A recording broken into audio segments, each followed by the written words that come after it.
Welcome, everyone. I know you're listening to this story to fall asleep. So before we start, make sure to subscribe, like, and comment where and what time you're watching. Now, get comfortable and relax. Most families in America can trace their roots back all the way to colonial times, when brave men and women made the pilgrimage, ready to plunder the virgin world awaiting them. My family held deeper roots than most. We can trace our lineage all the way back to the old country and beyond. The Mariani family were spread across the boot, like lice on a mangy mutt. We came from all manner of background and class, to the luxury living gods in the north, to the bitter peasant Marianis to the south. Our ancestors would bicker and clash over every little thing. Century-old grudges still persist to this day. But the one thing to unite our clan, truly united, was when an outsider offended us. The Mariani temper became legend, and legend turned to unspoken horror as we grew bold in our retribution. There is all manner of tales I could spin. In the 1800s, for example, Nico Mariani was tending to his vineyard when the town drunk came upon him. He was sullied and vulgar, smelling like week-old manure dipped in vinegar. So the story goes, Nico was appalled at just the sight of the oof and demanded he get away from his vineyard. The drunk laughed in his face, pushed him aside, and pulled out his syphilis-infused prick and began relieving himself all over Nico's prized grapes. The infuriated Nico lunged at the man, coming down on him with blows and curses upon his whole bloodline. The drunk ran away laughing, urine still pouring down his leg. Nico tidied himself up and simply went back to his home. He wrote a letter to the current patriarch of the clan telling him of his grievance, and wrote down the drunkard's name at the bottom of the letter.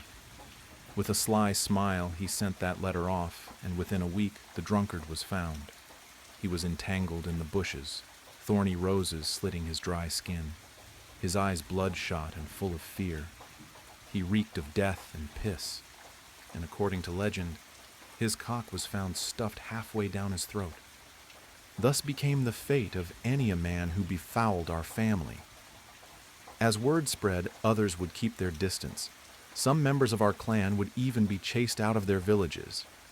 Those same towns soon met with unusual fates, storms sweeping through in the night, plague coming down and wiping them all out. Those of the Mariani clan would claim that God was on their side. We were simply the chosen family of the nation. These boastful morons were just that. They all knew the truth to their petty revenge. To my knowledge, no one knows for sure how it started. Maybe it was one drunken brawl too many, and measures had to be taken to ensure it would always go in our favor. All I knew is the ledger was held by one member of the clan, the patriarch, and passed down eventually. I had glimpsed it only once. It is a brown, leather-bound tome that reeks of age. It's rather unassuming. One might mistake it for a tattered old journal instead of collection of victims. My father, Vincent, was the current keeper of the ledger. He kept it in a locked box under his bed. We didn't talk about it. Every once in a while he would get a call from some long-forgotten cousin or distant uncle, and a somber look came upon his face. As their petty grievances drone on and on, sometimes he would just sharply cut them off, demanding a name. Then he trudged off to his room and locked it behind him. We didn't see him for the rest of the day. I only know of one time my father wrote a name in for himself. When I was a boy, my mother was killed by a drunk driver. She was jogging in the late afternoon, and a plastered trucker swayed too far to the left and pinned her to a tree. My mother lay splattered on the hood of the gnarled truck as the driver, a man named Arnold, limped away begging for help. He was arrested, of course, but evidently there was some mistake the police made.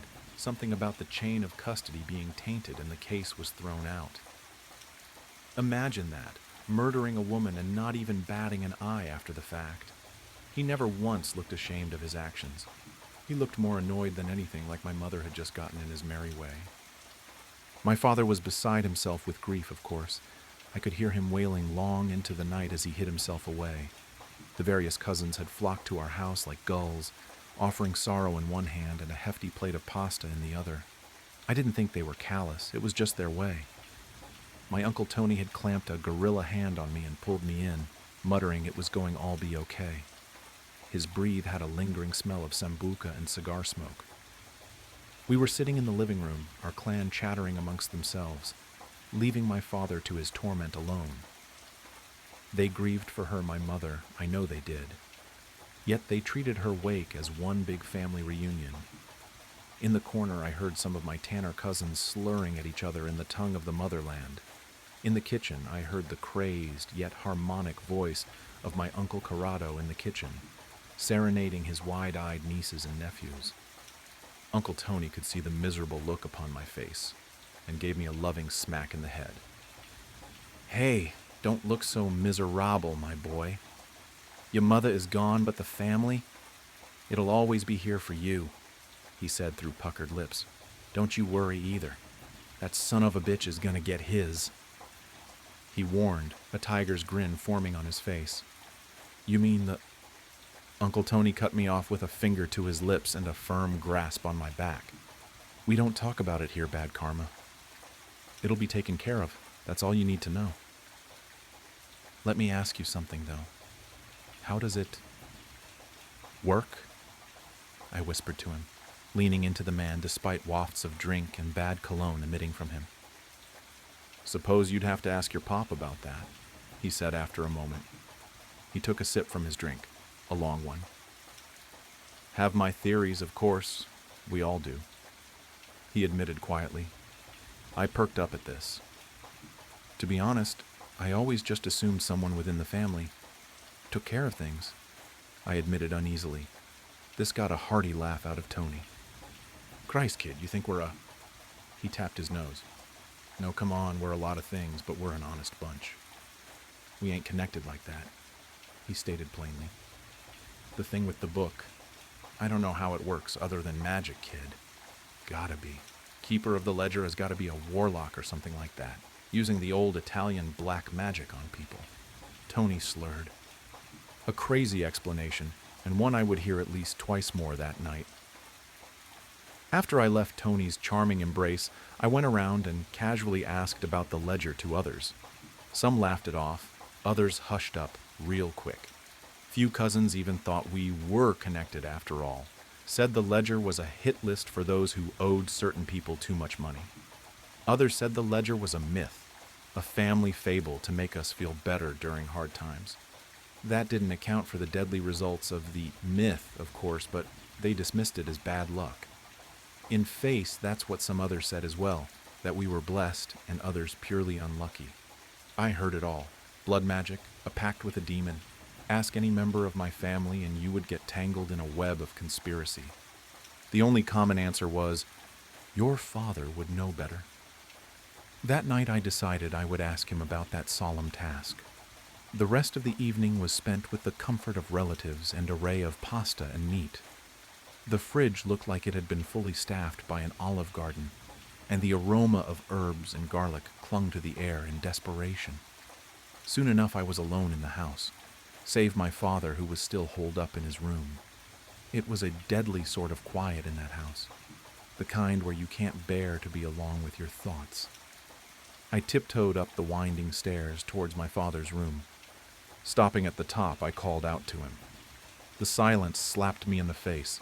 My father's door was shut tight, yet I could see light creeping out from the bottom. I approached the oak wood door with a sudden caution, worried that my father had decided to join my mother wherever she rested. I crept towards the door like an unwanted intruder, and to my surprise it creaked open ever so slightly. Light slashed my face, and I winced at the sudden flash of white lightning. I peeked inside and stood frozen at the impossible sight before me. My father sat on his bed, clutching his silk sheets like his life depended on it. His head, frosty with age yet full of hair, was titled upward. His eyes had seemed to roll back into his head, his ghostly whites looking out into nothing. My father was engulfed, embraced by a massive pair of feathered wings. The feathers shined bright in the dark, like diamonds shooting out the most blinding light imaginable. The angelic wings were attached to a massive yet slender figure kneeling down behind him. It had to be 9 feet tall as is. I couldn't imagine how large it was standing up. It had flowing golden hair, each strand as bright as a 24-carat star. It dangled its arms over my father's shoulders, like it was straddling an old friend. The arms had these circular growths on them, oval-shaped yet glassy. It was only when I saw the being's face did I realize what those growths were. The being had soft eyes, 8 pairs of them on the face. I could make out no nose or mouth. The being simply had eyes all over. They were white with golden iris placed perfectly in the center, like it had been sculpted by a master craftsman. The longer I looked at this being, the less frightened I became. My fear slowly melted away and was replaced by a soothing voice in my head. It simply told me, "Be not afraid." It was an androgynous voice, yet I swore I could hear the silky tones of my mother's voice in it. I clasped my mouth as tears started to form, yet I knew not why. The eyes on the celestial's arms began to awake, and I felt their curious views on me. The being tilted its head towards me, studying me. That uneasy feeling began to return, like I had seen something I shouldn't have. "Go now, child," the voice commanded softly. "It is not your time yet."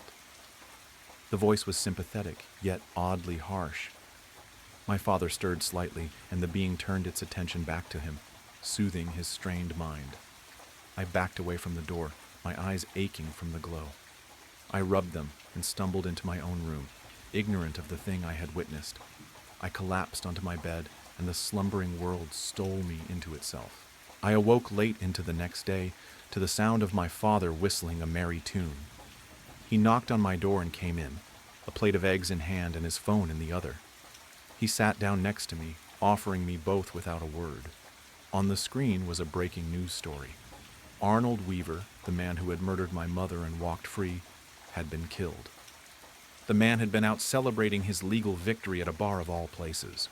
Early morning he had stumbled out when a neon sign above him collapsed from its scaffolding directly onto the man's head. It had killed him instantly. There were no pictures of the body, simply a cordoned off-street corner and a photo of a cop carrying away the bloody sign. It was a thick neon picture of a beer bottle, the bottom heavy with blood. My father looked pleased in spite of himself. I noticed some wrinkles around his eyes, like he had aged 5 years in one night. I asked him if he was tired, brushing past the news. He smiled sadly and said he was. "Using the ledger for yourself takes more out of you than it normally does. But it was worth it," he explained. "Dad, I looked into your room last night and I began eagerly, but taking one look into my father's eyes was all I needed to clamp shut. Don't worry about that just yet, Leo. I heard you were asking everyone at the wake last night." He spoke softly. "I'll tell you all you need to know for now. The ledger was a gift to our family generations ago. It was meant to protect us and avenge us when it failed. Of course, you've heard some of the things your cousins have asked for. That man at Cousin Sarah's job who got the promotion over her, for example." He scoffed, then winced at the memory. "The keeper cannot refuse a request, you see, no matter how abusive the use of its power can be. It takes a part of you every time, Leo. My father died young, as his before, and I'm sure I will as well. There we shall be judged, and I just hope they will look upon us with mercy." He grasped my hands. "Do you understand what I'm telling you here?" I nodded my head, and to be honest, even now I don't fully grasp it. He accepted my lie, and we went about our days like nothing had happened. This was 6 years ago now, and today is the day I buried my father. It was an aneurysm, or so I'm told. It came for him while he was sleeping. Probably didn't even feel it. "We should all be so lucky," my Uncle Tony had said as he gorged himself on wine and pasta. A man pulled me aside during the funeral and explained my father had left me a locked box and a small sum of money as part of his will. He had the box in hand, and I didn't even have to open it. I tucked it away in my coat jacket and thanked the man, who disappeared into the crowd. I felt ill after that and started to leave. An arm caught me as I was out the door. I turned to see my Aunt Rita, her chalky face hidden by a vial of sorrow. She followed me to my car, saying how sorry she was Vincent had passed, and how it was the cherry on top of her week. There was new neighbor at her condo, you see. She was young and taken to partying late into the night. Sometimes it would be 10, even 11 p.m. before the music finally died down. She said she wished Sarah Larson had never moved next door to her. She gave me a cold look as she said that, and a peck on the cheek as she said her goodbyes.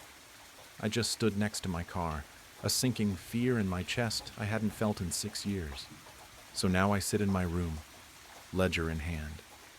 I stare at the thousands of names etched into this tome. The paper has become cracked and wrinkly. It reeks of mothballs and dust. I have just finished adding the newest name, and now I wait, I suppose. I await the coming of the being, this guardian that has watched our family squander its power over petty grievances. My father was right in the end. I can only hope we aren't judged too harshly. The basement was cold and damp, the air thick and stale. He stood there towering, his head nearly brushing the ceiling.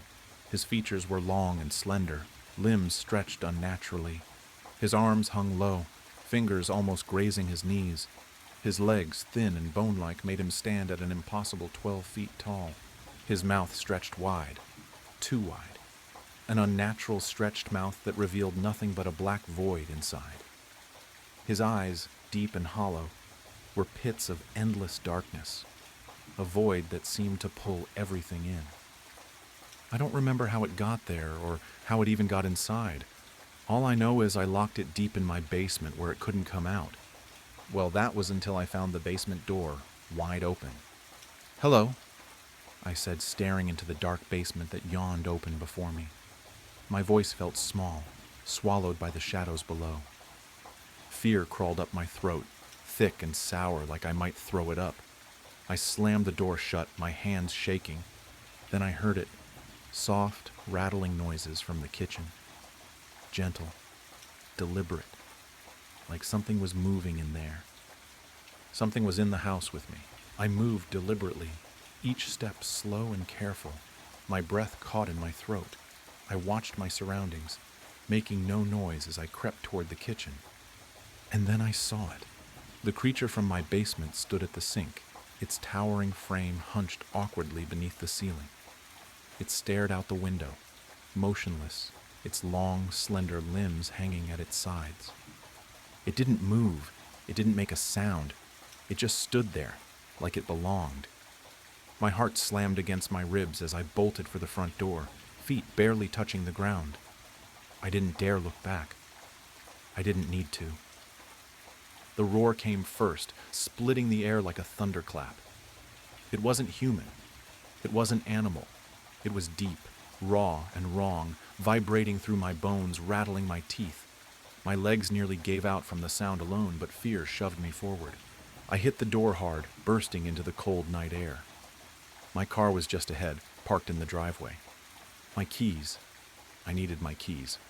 My hand dove into my pocket, fingers trembling as I fumbled them out. Behind me, the door exploded open with a splintering crack. Heavy, unnatural footsteps pounded against the ground, fast, too fast. I didn't have to see it to know it was coming. I could feel it closing the distance. I reached the car, yanked the door open, and threw myself inside. My hands shook so badly the keys slipped from my fingers and hit the floor mat. No, no, no. I grabbed them again, forcing the key into the ignition. The engine sputtered, coughed, the sound of death. The creature lunged from the doorway, its long, bony limbs propelling it forward in a blur of twisted movement. It was nearly to the car. The engine roared to life. I slammed the gear into reverse, tires squealing as I stomped the gas. The car jolted backward, throwing me against the seat as the creature lunged, just barely missing the hood. Its empty black eyes locked onto mine for a split second, burning into me before I peeled out of the driveway. I didn't stop. My foot stayed pressed to the floor, the car flying down the long, dark street. The night swallowed everything around me, but I didn't care where I was going, as long as it wasn't back there. Days passed. I barely slept, holed up in a cheap hotel on the edge of town. The room smelled like old cigarettes and stale air, but it didn't matter. It had 4 walls and a locked door. Every night I checked the window, just to be sure. That night was no different. I pulled back the curtain, heart already racing before I even looked. The parking lot below was empty, streetlights flickering weakly against the dark. For a second, I let myself believe I was safe. Then I saw it. Beyond the lot, past the stretch of cracked asphalt and the rusted chain-link fence, the woods began, thick black trees rising like jagged teeth. And there, just at the edge where the trees met the night, it stood. The tall, twisted figure. It didn't move. It didn't blink. It only stared, watching me from the shadows. It found me. In an instant, I yanked the curtains shut, heart slamming against my ribs. My breath came in quick, shaky bursts. I sprinted to the door, peering through the peephole. Nothing. The hallway outside was empty, still and quiet. I didn't know how fast it was. I didn't know how smart it was. But it found me. Hours crawled by. The TV droned on in the background, some late-night sitcom I wasn't paying attention to. I kept glancing at the window, half expecting to see it again. Then came the knock. It wasn't loud, just a soft, deliberate tapping. My head snapped toward the door, dread sinking like a cold weight in my chest. Who the hell could that be? I slid off the bed, feet hitting the floor. Before I reached the door, I heard it. A voice. Hello. I need help. Help me. Help me. I need help. Help me. It didn't sound right. It was flat, robotic, like a bad recording played over and over. No emotion, no urgency. I froze, my throat tightened. If you don't leave right now, I'm calling the police, I shouted, voice trembling. The voice didn't stop. Help me. I need help. Open the door. Open the door. Open the door. It wasn't even yelling, just that same lifeless, droning tone. That was the worst part. The calmness, like it wasn't asking, like it was telling. My hands fumbled for my phone. I dialed 911, fingers shaking so hard I almost hit the wrong numbers. The voice stopped. My stomach twisted. It was like it knew. The operator answered. I explained everything. The voice, the knocking, the thing in the woods.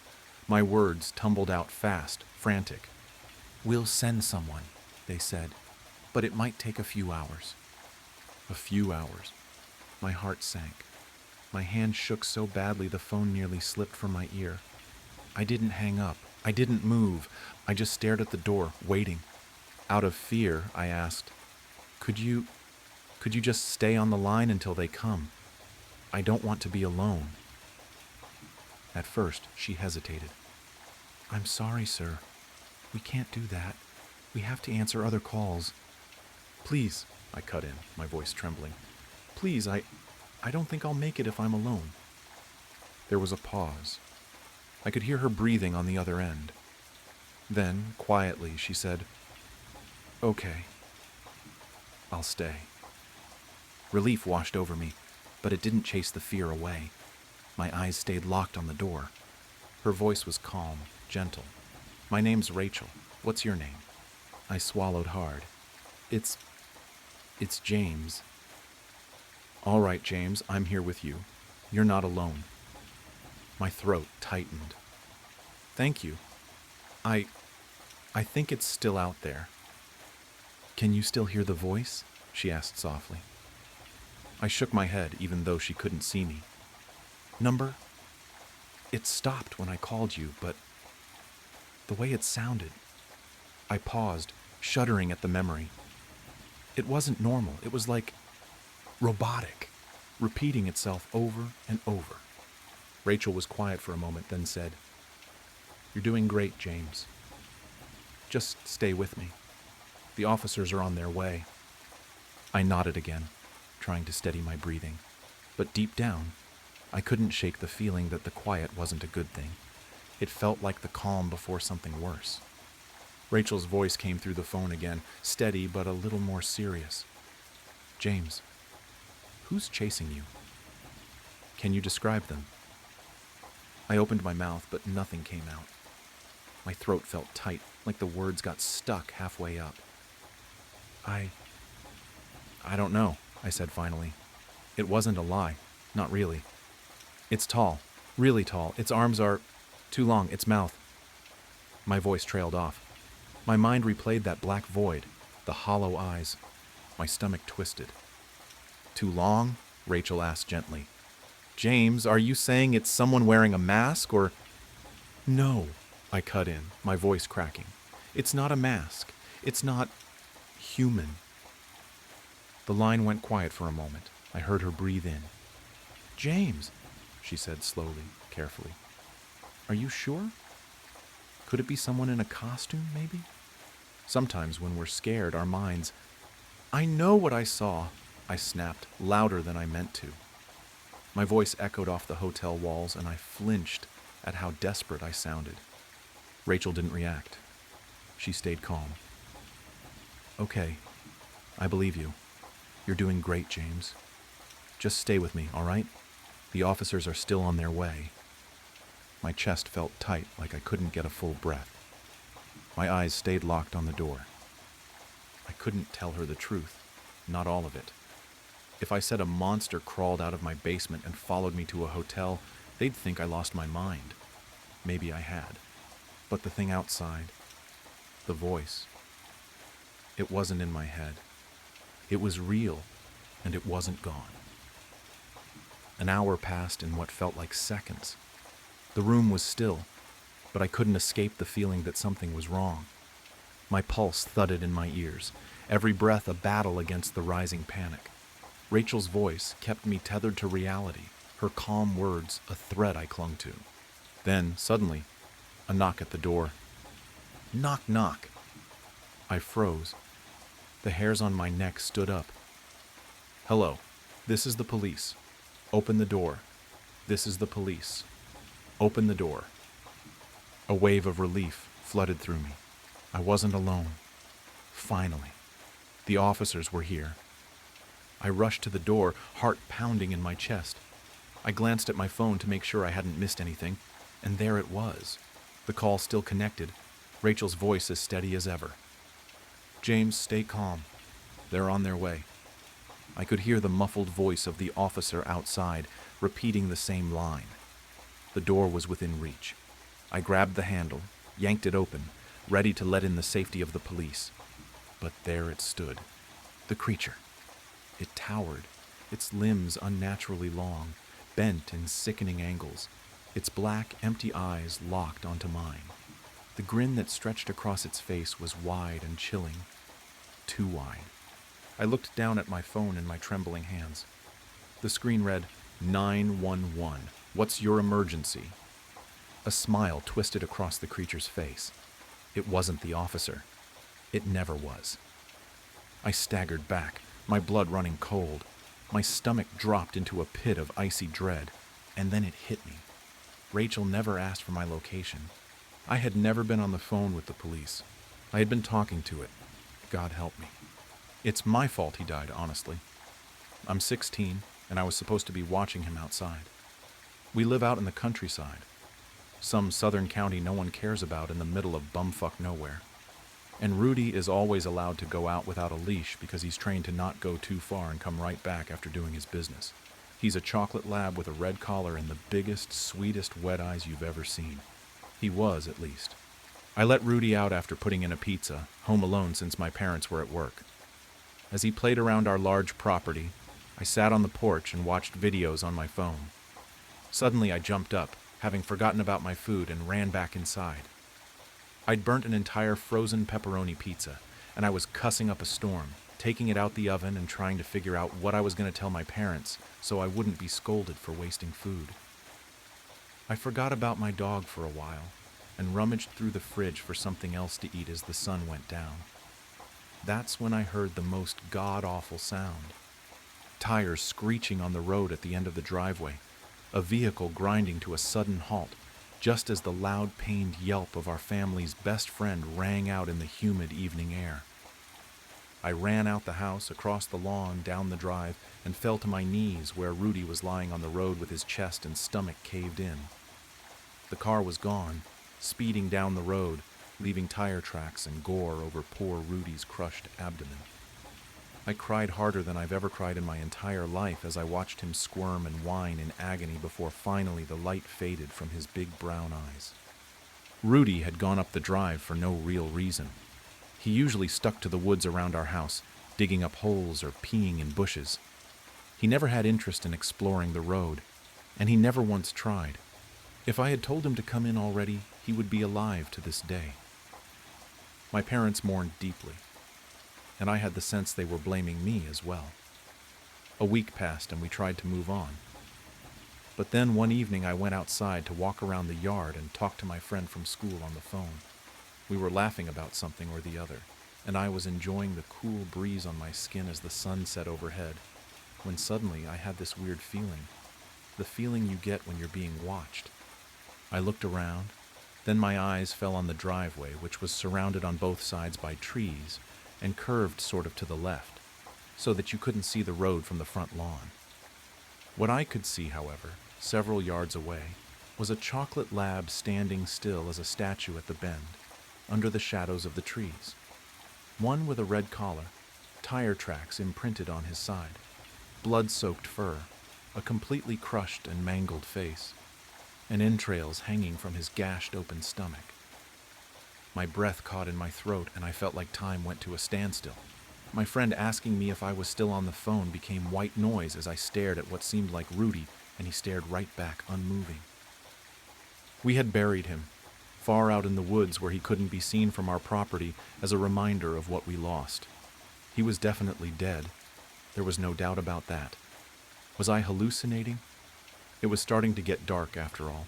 Maybe my imagination was playing tricks.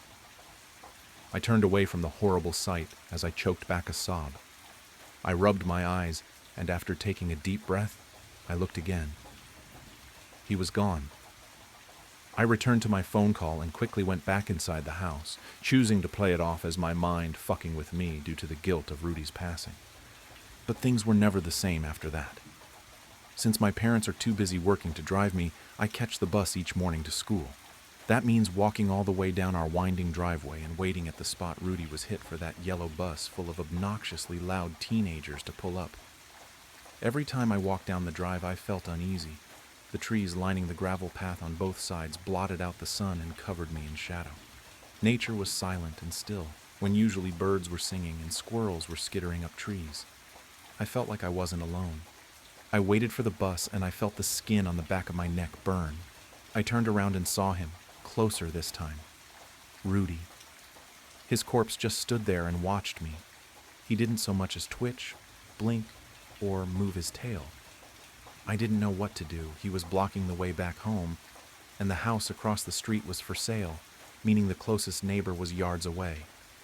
An overwhelming sense of fear enveloped me, and I staggered back into the road, expecting him to move at any moment, to lunge at me and attack. After all, if he wasn't some sort of zombie, then what was he?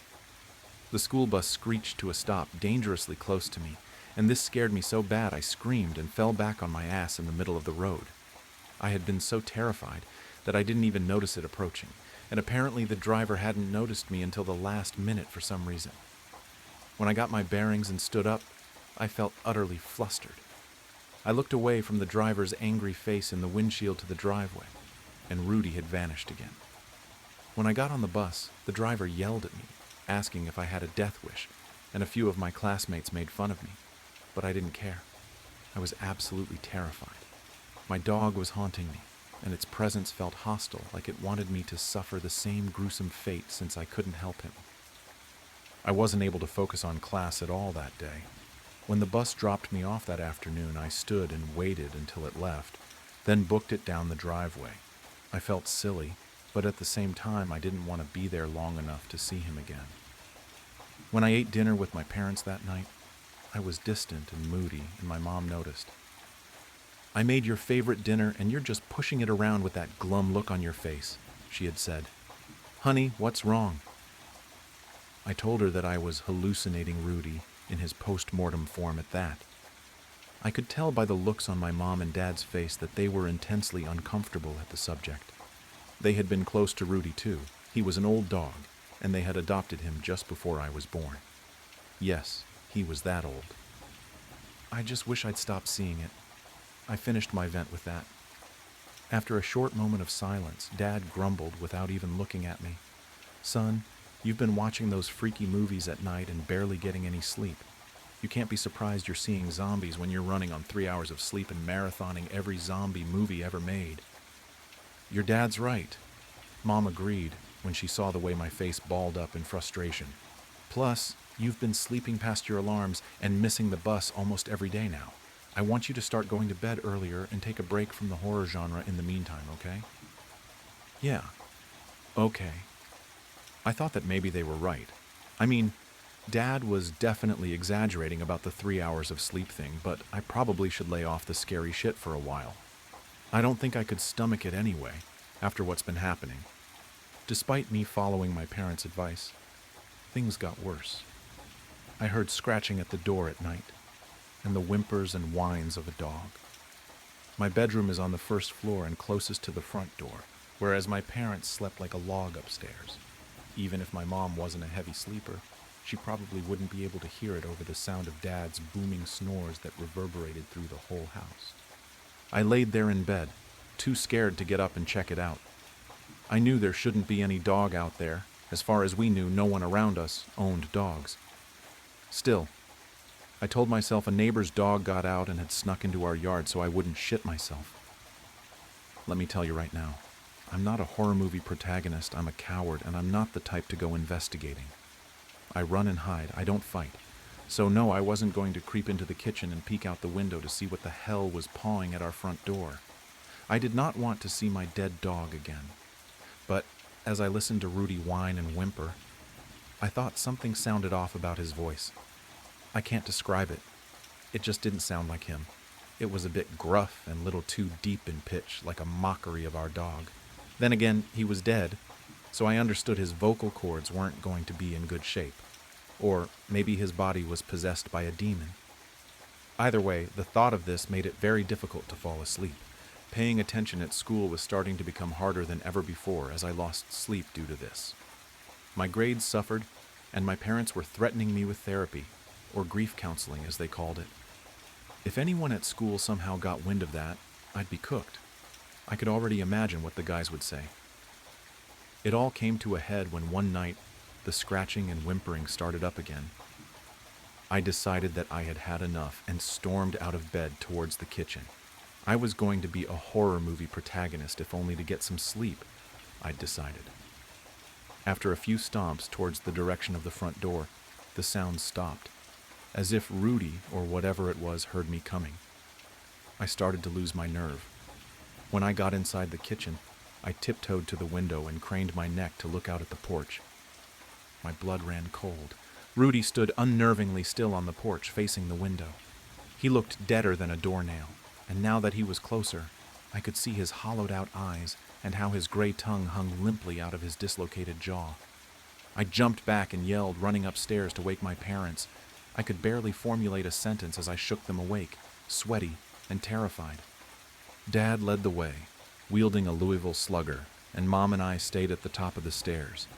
A phone clutched tight in her hands in case she needed to call the police. We listened tensely as Dad threw open the door, shouting. However, there were no sounds of any altercation to follow it, just some confused mumbling from him. We met him in the kitchen a few minutes later, and he told me there was nothing out there. "What did you say you saw again?" Mom asked me, looking skeptical. "A man?" "No, not a man," I began. "You said he's out there," Dad snapped. "I meant he, as in Rudy." I watched them give each other looks, my face getting hot as I realized how this looked. "Dylan, we all miss Rudy," Mom said with a sigh. "No, it's not like that," I begged. "He's been haunting me. He shows up." "It's your guilty conscience." Dad cut me off, a mix of frustration and concern on his face. "I have nothing to be guilty about. It was an accident." I ran to my room so they wouldn't see me cry. I locked the door behind me, knowing Mom would try to come in. When she tried the doorknob, she groaned. "We're going to talk about this after school tomorrow, and we're taking you to a shrink." I heard their muffled voices complain about me all the way up the stairs, I cried into my pillow like a baby. I just missed my damn dog, and I missed having a good night's sleep and not having my parents think I was going crazy. The next day, I was so tired I felt like I could pass out.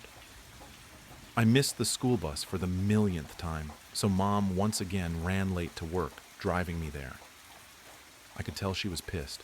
She was silent the whole time. I went into the office to check in late, and I saw one of the guys sitting there.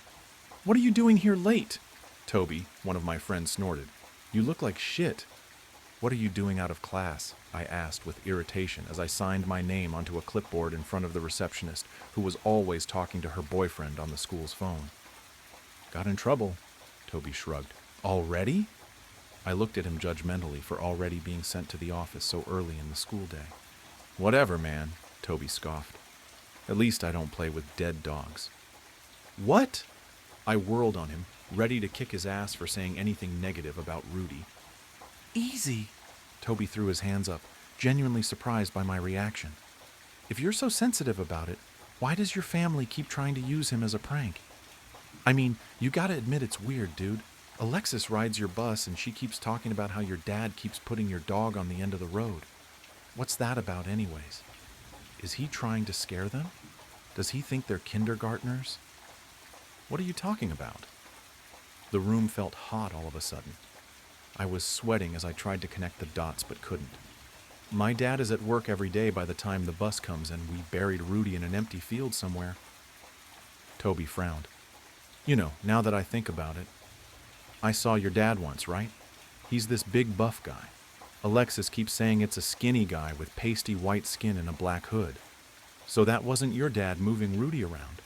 Didn't you guys get Rudy stuffed, or what's it called, taxidermied?" I stared in silence for a moment as I realized what exactly was going on. What did she see him do? She said today that he came out of the woods and left it there at the end of the driveway. Toby seemed to get nervous as he caught on to how weird the situation was. Then he just smiled as the bus went by. She thought maybe it was some kind of prank to scare the people on the bus, since it was like a freaky taxidermy job. I mean, his guts were hanging out. People don't do that when they get their animals stuffed, though, do they? "We never had him stuffed," I cried out. Everything else happened so fast. I harassed the receptionist into allowing me to call my mom, who then called my dad. My mom came by to pick me up, and we went to the house with the police. They searched everywhere and found that Rudy's grave had been dug up and that someone had been hiding under our house. That's where Rudy's body was found. The man had left him under here when he heard me coming and hid himself in there too. Dad never thought to check under there. He had been the one to scratch on the door and mimic the sound of a dog whining and whimpering almost to a T. They found the nut job hiding out in the for sale house across the street. He'd broken in and had been living there for weeks. When he was taken into custody, he admitted he'd been watching us and that he had dug up Rudy, stuffed him himself, but purposely left in gruesome details like an intestine and bits of broken bone, and used his corpse to torment me.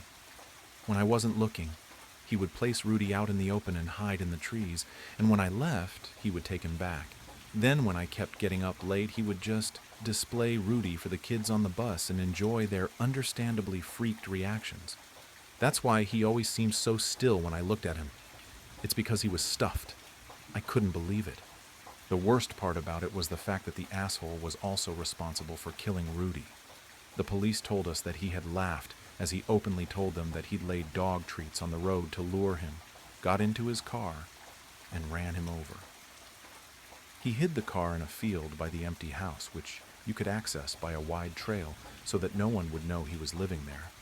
It's how he got around, buying cheap beer and the things he needed to stuff our dog with. He was a mechanic with a weird hobby, apparently, and he'd recently lost his house and had been living in his car before he came all the way out here to squat in that house. And why did he do all this? No reason. Absolutely no reason other than the fact he was fucking psycho and wanted to torture some kid for fun. He was charged for trespassing, harassment, animal abuse, and some other bullshit I can't remember. We moved shortly after because Mom didn't feel comfortable with the fact that asshole knew where we lived. I feel so dumb, thinking Rudy was a ghost or zombie or something like that. I never investigated or stuck around long enough to notice anything amiss. More than anything, I feel angry. I hope that Dick has a life full of nothing but misery and misfortune waiting for him. If it weren't for Toby, who knows how long he would have kept it up? Maybe he would have escalated things and tried breaking into our house next to place Rudy in there. He was clearly not dealing with a full deck, if his wild eyes and crooked, creepy grin were anything to go off of. But at least Rudy can finally rest in peace. We buried him again, and this time, Mom and Dad spent the money to place him in a proper pet cemetery. Sometimes I go there and lay treats on his grave. He will always be a good boy to me. You don't need to know me. All you need to know is, I know something I shouldn't. It's not mine to tell, but I don't think dead girls complain much. I see through her eyes, I feel that same pain. More than a memory, I live in the moments, every second of every day. I have never been religious, but I pray to whatever will listen. I will tell her story. I know I have to. I don't know why, but someone has to hear her story. Just promise you won't leave me. We'll stay together, all right? Yeah, whatever. I promise, she said as she slid her uniform off. I sat waiting, having already changed out of my work clothes the second my shift ended. Working in the theater had some perks, but it was hardly worth smelling like popcorn butter after. Rachel put perfume over the smell, but I showered after every shift. My hair was still damp as proof. Do you need anything before we leave? She asked, pulling clothes out of her bag to change into. Probably, I joked, trying to break my own tension. But it's my house, so if it's that important, I'll notice it on my way out. She laughed, buttoning the last of 4 buttons on her jeans. Then she threw on a tight ringer t-shirt. Previously it had some sort of image, but it had worn away with time, leaving it difficult to make out. I dressed nearly the opposite, with a plaid yellow skirt and matching button up top. A brown belt, with a gold shining buckle and hoop earring to match. We weren't the type to be friends, really. We shouldn't have been. Work does that, brings different types of people together. Rachel hopped off the edge of my bed, grabbing her bag off my floor. She started out my door, forgetting her keys on my nightstand. Rachel, I laughed, picking up the keys and following her out. You won't make it far without these. She smiled, took the keys, and continued without a word. Her car was parked on the sidewalk in front of my house. I was never good with cars, but I knew for sure it was black. I think it was a Cutlass, but I wouldn't bet on it. She got into the driver's seat, but I didn't want to get in with her. I did, against my better judgment, and then we left. The drive there was odd. Even Main Street had no traffic, leaving it a graveyard of stoplights and fallen leaves. Fog, blocking our view from every direction, growing thicker and thicker the further out of town we went. It should be expected with the carnival, but this felt different. I twiddled my thumbs, pretending as though I had nothing to worry about. You okay? Rachel asked, not taking her attention off the road. She always pointed out my little quirks, usually noticing if I was feeling off. I squeaked, snapping out of whatever trance I was in. I was, obviously, not okay. Rachel glanced over. She looked so calm and relaxed. You sure? You look hella tense. I didn't answer. Cool air flooded in through Rachel's window, letting the smoke off her cigarette float out. Flickering neon lights stopped her before she could push any further. The lights lured us into an open field-turned parking lot, like an anglerfish lures its prey. The old beauty, suffocated by the call of humming engines. The funhouse hung upon the gateway. I fumbled for the door handle, unable to muster up the strength to get it open. Vision fuzzy, heart pounding, and a headache I couldn't seem to shake off. Managing to get the door open, I tumbled out. It was too much. The lights, the laughing, the small, crowded paths. But a calm smile and happy voice were as good of an act as the rest of the circus. I had never snuck out before, let alone to a place so big. I was my parents' ideal child, and I loved it. The way every adult mentioned me as a role model, it kept me going, like a push I needed to function. Without approval, I didn't have much, which I think is why I came here tonight. Rachel grabbed my arm, pulling me towards the ring toss. "Would you be careful?" I begged as she pulled me past a girl, nearly sending her flying. Looking at the girl, she was younger, maybe 10 or 11. She looked odd. There was no other way to describe it. She dressed as though a few years behind style. A pale, multicolored striped shirt and bright blue pants. Fee had a microvision. They stopped making those back in 1981. I know that because Lance can't help but bring it up whenever he can. That is only 3 years ago, though, so it's not too odd she has one. Looking around, everyone looked a few years behind. It was uncanny, but perhaps it was just my wild imagination. Rachel didn't seem to notice. Maybe it was nothing to worry about. Trying to find a good distraction, we played every game in reach. We, of course, won nothing. In the carnival, the house always wins.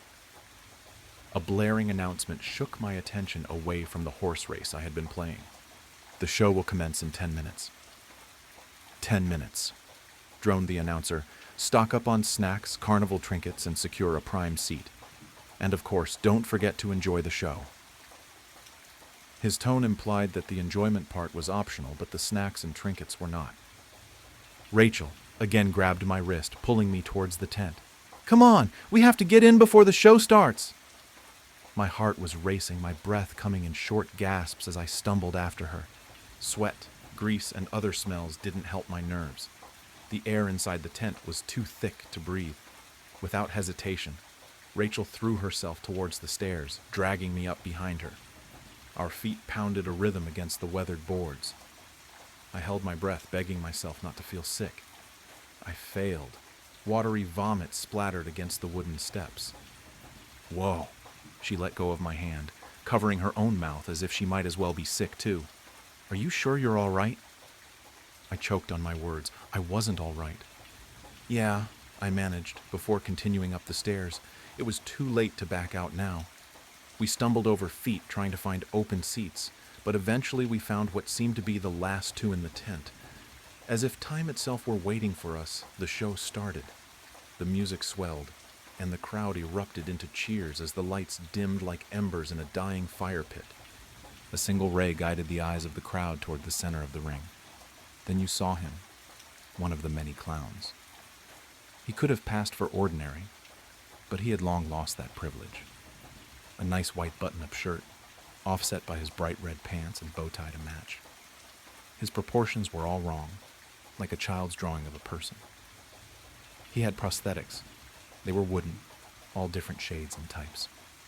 Like he was made purely by the creator's twisted euphoria for torture. The effect? Like a train wreck you couldn't look away from. "Hello, boys and girls. Welcome to the fun house." He cheered, arms waving through the air like a weird vintage cartoon character. His tone was weirder, like a voice box, barely matching his mouth as he spoke. It didn't fit him. It was pitchy, too high, as if he'd sucked all the helium from a balloon. "Here is where your dreams come true. Just wait. You'll see wonders of the world, mysteries never to be answered, and the most incredible tricks performed by our amazing actors. Now give a round of applause for the dancers." He stepped back and the stage darkened, as if he were the light keeping it lit. As if they had been there the whole time, they began their dance, like shining dots in the dark, all emitting a light of their own. Their motions pulled the audience into awe. Dark blue leotards tightly clung to their bodies, black ruffles dancing beneath their skirts, defying gravity, every leap just moments too long. Their ruffled skirts gave the effect of a black swan leaping from water, beautiful dark red ribbons in hand, the shade of long oxidized blood. They spun through hoops so quickly they sparked. Contrast to the world of the carnival, they were angels. After they finished their dance, they seemed to vanish. The ring, now lit up, showed 4 large trapeze ropes and 2 poles on opposite sides, stalking the stage for the next who dared to take its place. The additional lighting showed how large the tent really was. It hadn't appeared this big on the outside, only a few hundred feet. Looking at it now, it had to be at least 1,000 feet around, maybe more. A young woman and man climbed up on opposite platforms. Their eyes locked. They had similar attire to the dancers, but no skirts or ribbons to match. They looked similar, both slim brunette-haired. What I can only guess were siblings.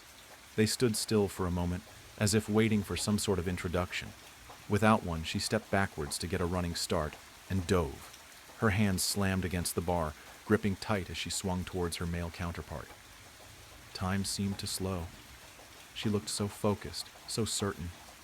She trusted her every move, and her partner just as much. As she neared him, the lights cut, drenching the world in dim, red darkness. Silence. It's frightening. The world isn't meant to be quiet. Silence is predator stalking prey. It's calm before the storm. Silence is pain in the making. A scream. The kind you hear in nightmares. One that speaks a million words, hopes, and dreams, crushing them all in a second. Without words, you could still hear her plea. Screaming is the one language everyone speaks. The lights snapped back on, but the scream didn't stop. The tent shuddered with the silence of the audience, only the screaming. Looking around, they were gone. Even the male trapeze had vanished, just like everyone else, disappeared to dirt across the floor, and the fear that she might not be alone. Looking ahead, she saw her, crushed by the pressure of her fall, the last moments of terror still frozen in her eyes, limbs twisted in each direction, like a gory broken compass guiding me nowhere. The dirt beneath her, a damp red, her corpse still screaming, the first normal scream mine. Frozen in place, everything seemed to unfold before me like a movie, and for a moment I prayed I was a part of the narrative. My knees gave way, sending me to the floor, barely leaving me conscious through the fear-induced nausea. It was too sudden, too real. The woman's screaming continued, beyond what her crushed torso should have allowed. Blood gurgled up her throat, slowly muffling her agony. Leaning my shaking body against a chair, I looked towards where the door was. It had vanished, with no trace left behind, as if it had never been there at all. I looked around and saw what I should have known far before. There was no way out. Running down the stairs, I slipped and was reminded of my fear-induced vomit, now covering my yellow skirt. Nearing the bottom of the steps, I stopped. A sound echoed throughout the air, stopping me in my tracks, skittering on the roof. Then I saw it. It tore through the roof of the tent with ease, but no light came in. A dark shade of gray-brown, 50, maybe 60 feet long, wrapping itself around the poles holding the place up. 10 long spider-like limbs stuck randomly to the body, as if added as an afterthought, all shifting as if they had minds of their own. 2 sockets where the eyes should have been, pulling the skin around them in like a black hole. Its smile, grotesque and mangled, the ends wrapped around edges of its head, showing horribly large, sharpened human teeth. Moving faster than my eyes could catch up with, it darted toward me. I dropped back to the floor. Sliding down the stairs, I scratched any available surface of skin. It slammed into the steps above me and crawled down right past me. It couldn't see. I crawled along the seat bottoms, shaking every second I wasn't pressed to the floor. It may not have been able to see me, but it could hear my every breath. After more than an hour of crawling, hiding, holding my breath, and repeating that vicious cycle, I reached a curtain. Barely open enough for me to fit through silently, I crawled in. Too frightened to breathe. For the fear it might hear me, I ran further inside. Hardly seeing where I was going, I ran in and out of every curtain and opening, praying for an escape.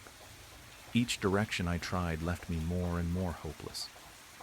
After many failed attempts at tearing through the tent and looking behind every crate and rack I could find, I crumbled to the floor. Tears streamed down my cheeks. I hadn't taken the time to realize what really was destined to happen. I was not going to escape. I was stuck here, to rot away or die to that horrible monster outside this curtain. I had so much left to do. I wasn't ready to die. The thoughts hurt, and I pressed my nails into my palm. No one had a way with life like she did, floating through the world as if harm never glanced her way. Now harm did more than glance. It was pricking at her skin, drawing closer and closer. I heard it scurry across the ground outside. It hadn't forgotten I was there.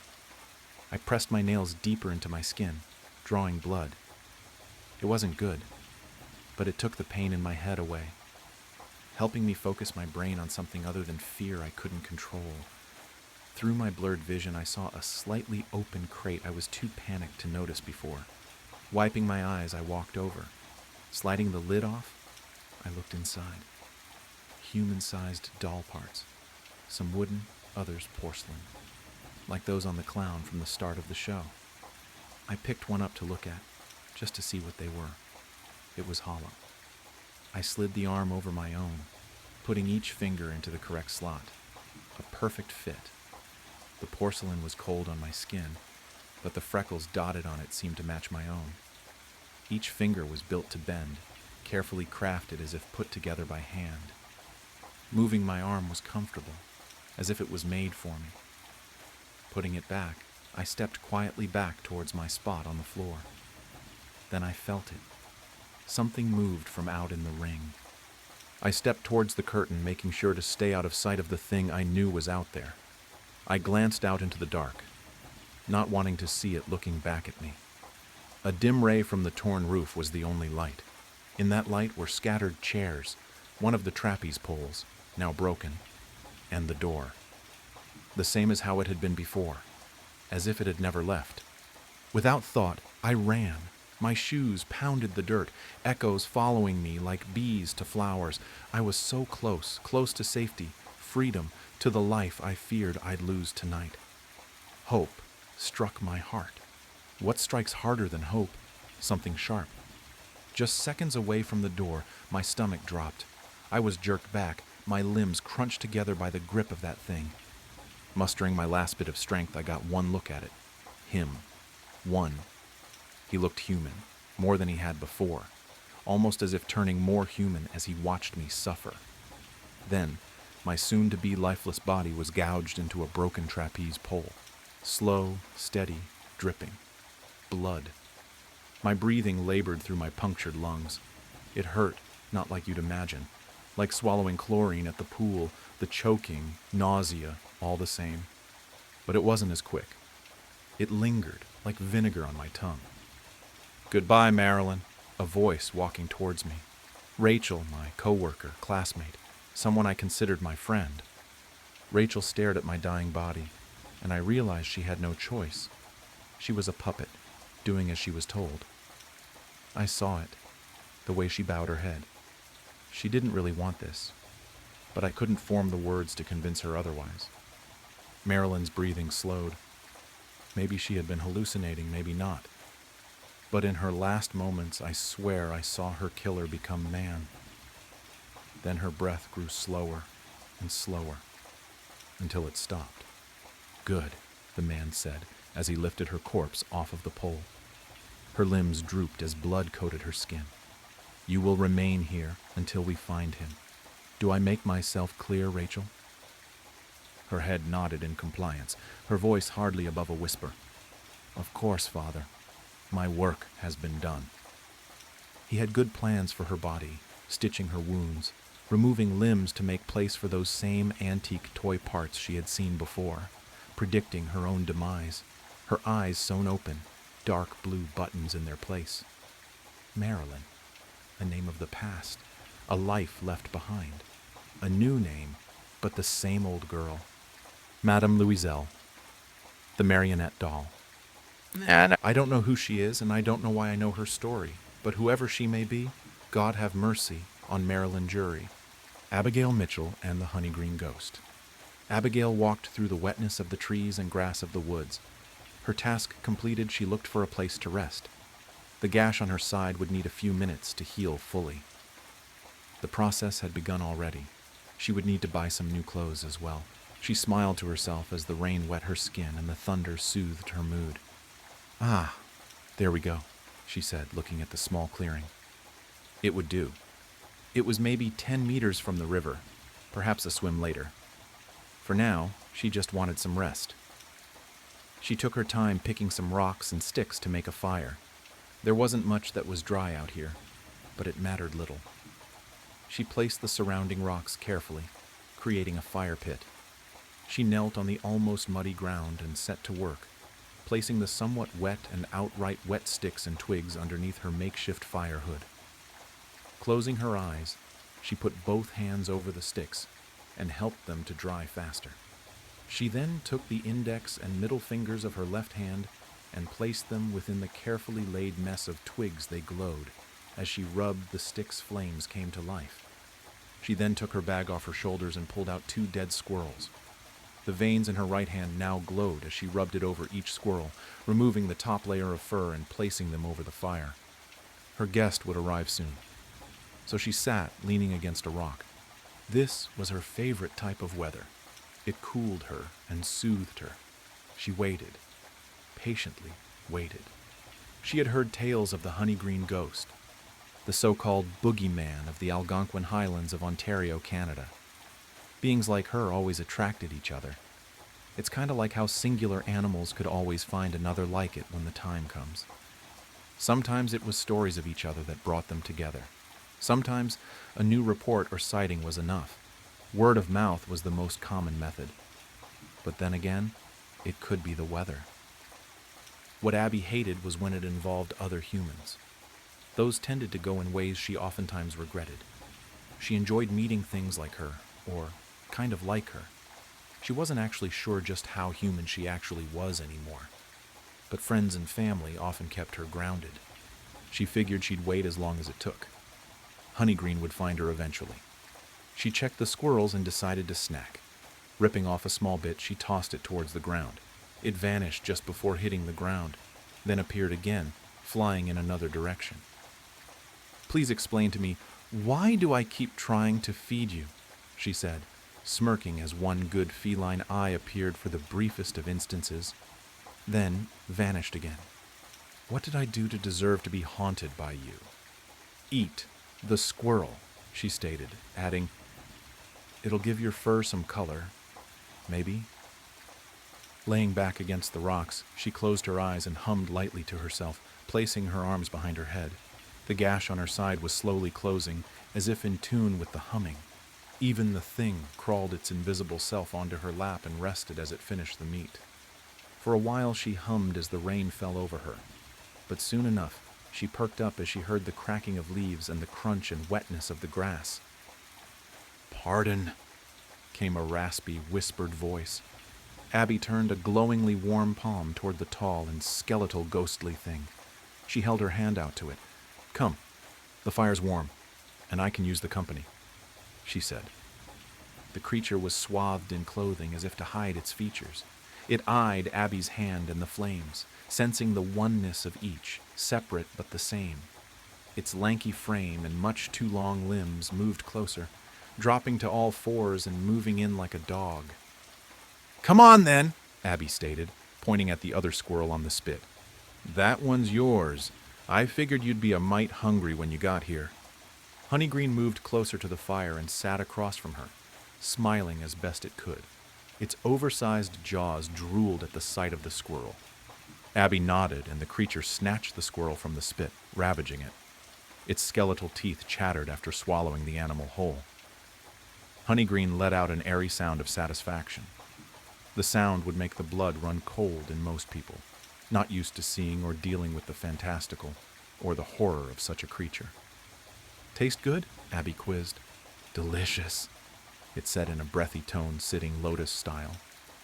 "Thank you for the fire and the food. I hunger often. I am frequently cold, but this evening, in this rain, you have warmed me more than I've been warmed in ages," Honeygreen stated, glaring at her. It did not mean this to be intimidating, but it was the only way it could look at a person. It was part of the curse from the Highland spirits.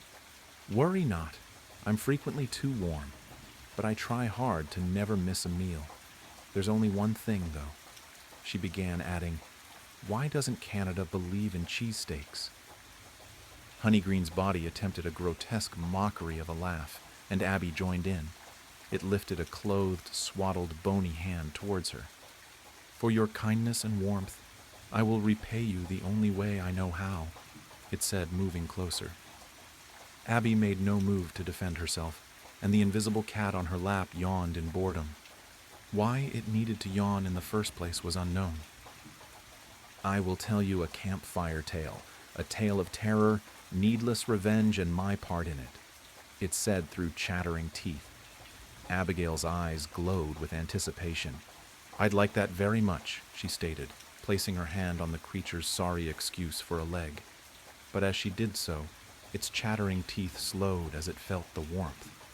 She knew it would speak more smoothly this way. Honeygreen appeared to be in a state of ecstasy as it breathed out again. "Listen carefully, for this story is true as your hand on my leg," it began.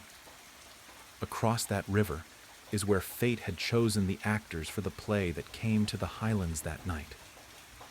Honeygreen stared into Abigail's eyes.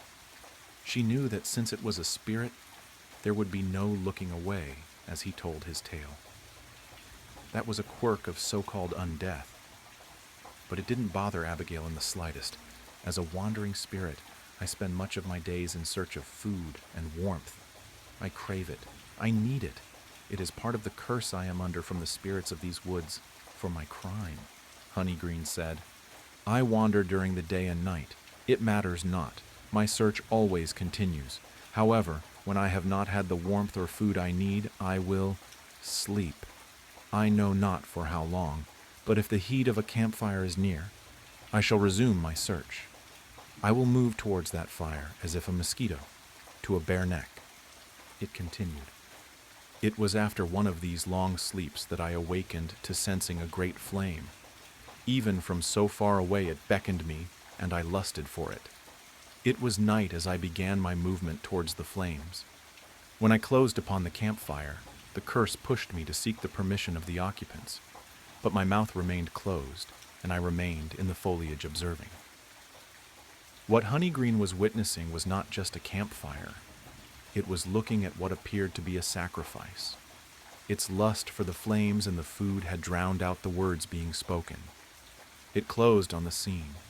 At the campsite of the ritual were 5 people, 2 males and 3 women, each standing on the tip of a star-shaped diagram on the ground. There was a large fire pit in the middle of the star, and 5 smaller fires near the feet of each person. Each of them wore clothing with strange markings. They chanted in unison, each holding a unique object, waving them back and forth towards, and then away from the flames. A moment later, each stopped, and it grew quiet. Honeygreen then noted the silence about it. The creatures of the wood were used to its presence, and it had never harmed them, so the threat was not there, and there was no need to be silent. But this night they are deathly quiet. "Bring forth the sacrifice," the woman at the tip of the star called out. 2 other participants went to the vehicle and pulled out a now muffled, but screaming man. He wriggled and tried hard to pull away, but was helpless. The 2 ritualists held him in place as he whimpered. "Bring forth the witness," she again called out. The other 2 participants went to the vehicle and pulled out another muffled and crying man. The results were the same. Helpless, he could only watch as they moved the other man towards the fire pit. "Remove the blindfold and gag from the sacrifice," she commanded. The man immediately begged and cried for his life. "Please don't do this. I can give you whatever you want. I have money. I have shit. That just don't kill me. Please. I don't deserve this. I did nothing to you people," he cried to the impassionate masked faces. "Remove the gag from the witness." Again, she commanded. "What the fuck is wrong with you people?" he cried out in a mix of terror and rage, tears dropping from his puffy eyes. "Help me, man. Don't let them kill me, dude." The sacrifice called to the witness. I'm sorry," the witness whispered out, trying to look away, but the woman and man held him firm. "Now let us continue. Move the sacrifice towards the flame," she commanded. The sacrifice struggled hard against the man and the woman, but to no avail. They moved him to within 2 meters of the flame exactly. Then they released him. The man's instinct to run took over, and he tried. But his legs disobeyed his mind. Something unseen held him fast. Move the witness to his position. The witness, also 2 meters away from the pit, eyed the sacrifice. Each man faced each other in the arms of the star. Knowing they were both helpless and likely doomed, they did a very human thing. Tears flooded both men's eyes, with rage empowering the witness's tears. Sheldon, the sacrifice said, visibly shaking. Rick, the witness cried out, trying to look away, but his head was held by that same invisible force. Now take your positions. We have the rage of the witness and the hopelessness of the sacrifice. We continue. The 2 other women stood behind Rick and Sheldon. The men stood at the feet of the star and resumed chanting, while the priestess performed the ritual. Sgouedslk, pronounced Suged Silk. I summon you, you who caused dread in ancient times, you who fill children's sleep with nightmares, you who can kill our enemies and suffer no retaliation, you of the flames of revenge and pain. Bringer of terror, come forth, she cried. Take your sacrifice, Skuedslok, as innocent eyes witness your arrival, Skuedslok. Honeygreen could feel another just like it, as it made its presence on this plain known. It noticed the fire pit grow larger. As it did, its hunger for the flames grew in scale, but it could resist only barely. The flames formed tendrils snaking towards Sheldon as he cried in pain. His shins and feet burned from the contact. They pulled him closer to the pit slowly, as if feeding off not only his flesh, but his fear. Rick could only watch in horror as Sheldon reached the middle, and the flames cascaded and flowed up and over his body. It took mere seconds for him to be immolated. He screamed as he died. Emerging from the ruins of his body stood a tall, wiry, grotesque thing that resembled a mix of a human and a salamander. Reddish-black skin, charcoal-black eyes, reptilian facial features. It screeched a yawn, as though bored by the summoning. It turned to look at the witness as the flames flowed over its body. This had proven too much for Honeygreen, and it made its way towards the ritual as fast as its lanky form could take it. Its craving for the warmth had now overridden its curiosity. Skuedslok spoke to Rick, who trembled in fear as it looked at them. Well done, witness. I haven't tasted rage such as yours in a very long time. If you survive this night, let that stick with you, it said, poking him in the chest, its taloned finger slightly puncturing and burning his flesh. Rick screamed. I apologize. I forget humans are not very durable. It chuckled thickly. Now to my summoners. I am yours to command. What would you have me do in this drab world of yours? Who do you want dead? The woman at the head of the star moved forward, offering praises as she did so. Mighty Skuedslok, as your mistress, I command you to... She never got the chance to finish as Honeygreen emerged from the woods, crawling swiftly as a spider on all fours towards the fire. Pardon, may I join you? Honeygreen called out. Who dares? Skuedslok snarled. What the hell? One ritualist shouted. Oh no! Called another, and as he moved, he scuffed the protective star just enough. Skuedslok quickly turned to face his now terrified mistress, for she knew what that meant. The barrier was gone. It freed the beast. You would dare summon another to ambush me? It snarled at her. No, she cried out. I don't know what that thing even is. Oh, mighty... Silence, it said, plunging a taloned finger through the sides of her mouth. Honeygreen just stood there, drawing in as much of the heat as it could. Skuedslok could feel the impossible cold of the thing. Thinking it was being attacked by the other demon, it lashed out at its summoners. Long talons gored the panicked woman where Sheldon stood. It peeled her open from stomach to sternum. The other woman fled into the woods. Spinning, it then sliced the first man's head from his body in a jagged mess of blood and gore. The other fled in the woman's direction. Rick could only watch, as he felt like his mind was about to snap from the events before him. All he had done was take the wrong turn last night. Just a wrong turn. A stupid wrong turn.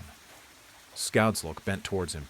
You, witness, you are free. I still smell vengeance and rage in you, it said before pulling his talon from the mistress's face. She fell to the ground, clutching her pierced jaws in pain. Squedsilk took the same dagger-length talon and pulled it painfully from its hand. I cannot leave this spot, but you can. You kill them for me, boy. You make them suffer for what they did to both of us. Then you bring that talon back to this fire and throw it in, and I'll know the deed is done and nothing like me will ever bother you again. Rick felt freed of whatever force held him. He shakily took the talon and felt the energy flow into his body as if the dagger possessed him. He looked at the now pitiful, whimpering mistress. No, witness, she is mine. For her crime, death is too kind. Now go, Squedsilk commanded. The mistress screamed as her summoned beast snatched her and glowered into her terrified eyes. Squedsilk smiled a toothy grin. Death is far too good for you. I do have something else in mind, however. It then turned to look at Honeygreen with a mix of disgust and hatred. Honeygreen simply nodded, tipping its hat. Thank you kindly for the fire and company. Saying nothing, Squedsilk pulled itself and the screaming woman into the pit. I'm not sure how much time had passed, but the boy returned, Honeygreen said. He still had the talon in his hands. It was covered in blood. So I guess... Honeygreen's teeth chattered as though cold. He was, as in her excitement at the story, she had removed her hand. She quickly placed it back on him. I guess he had gotten his revenge. The flames were still high as I sat there watching him. He wasn't scared of me. He'd seen worse that night.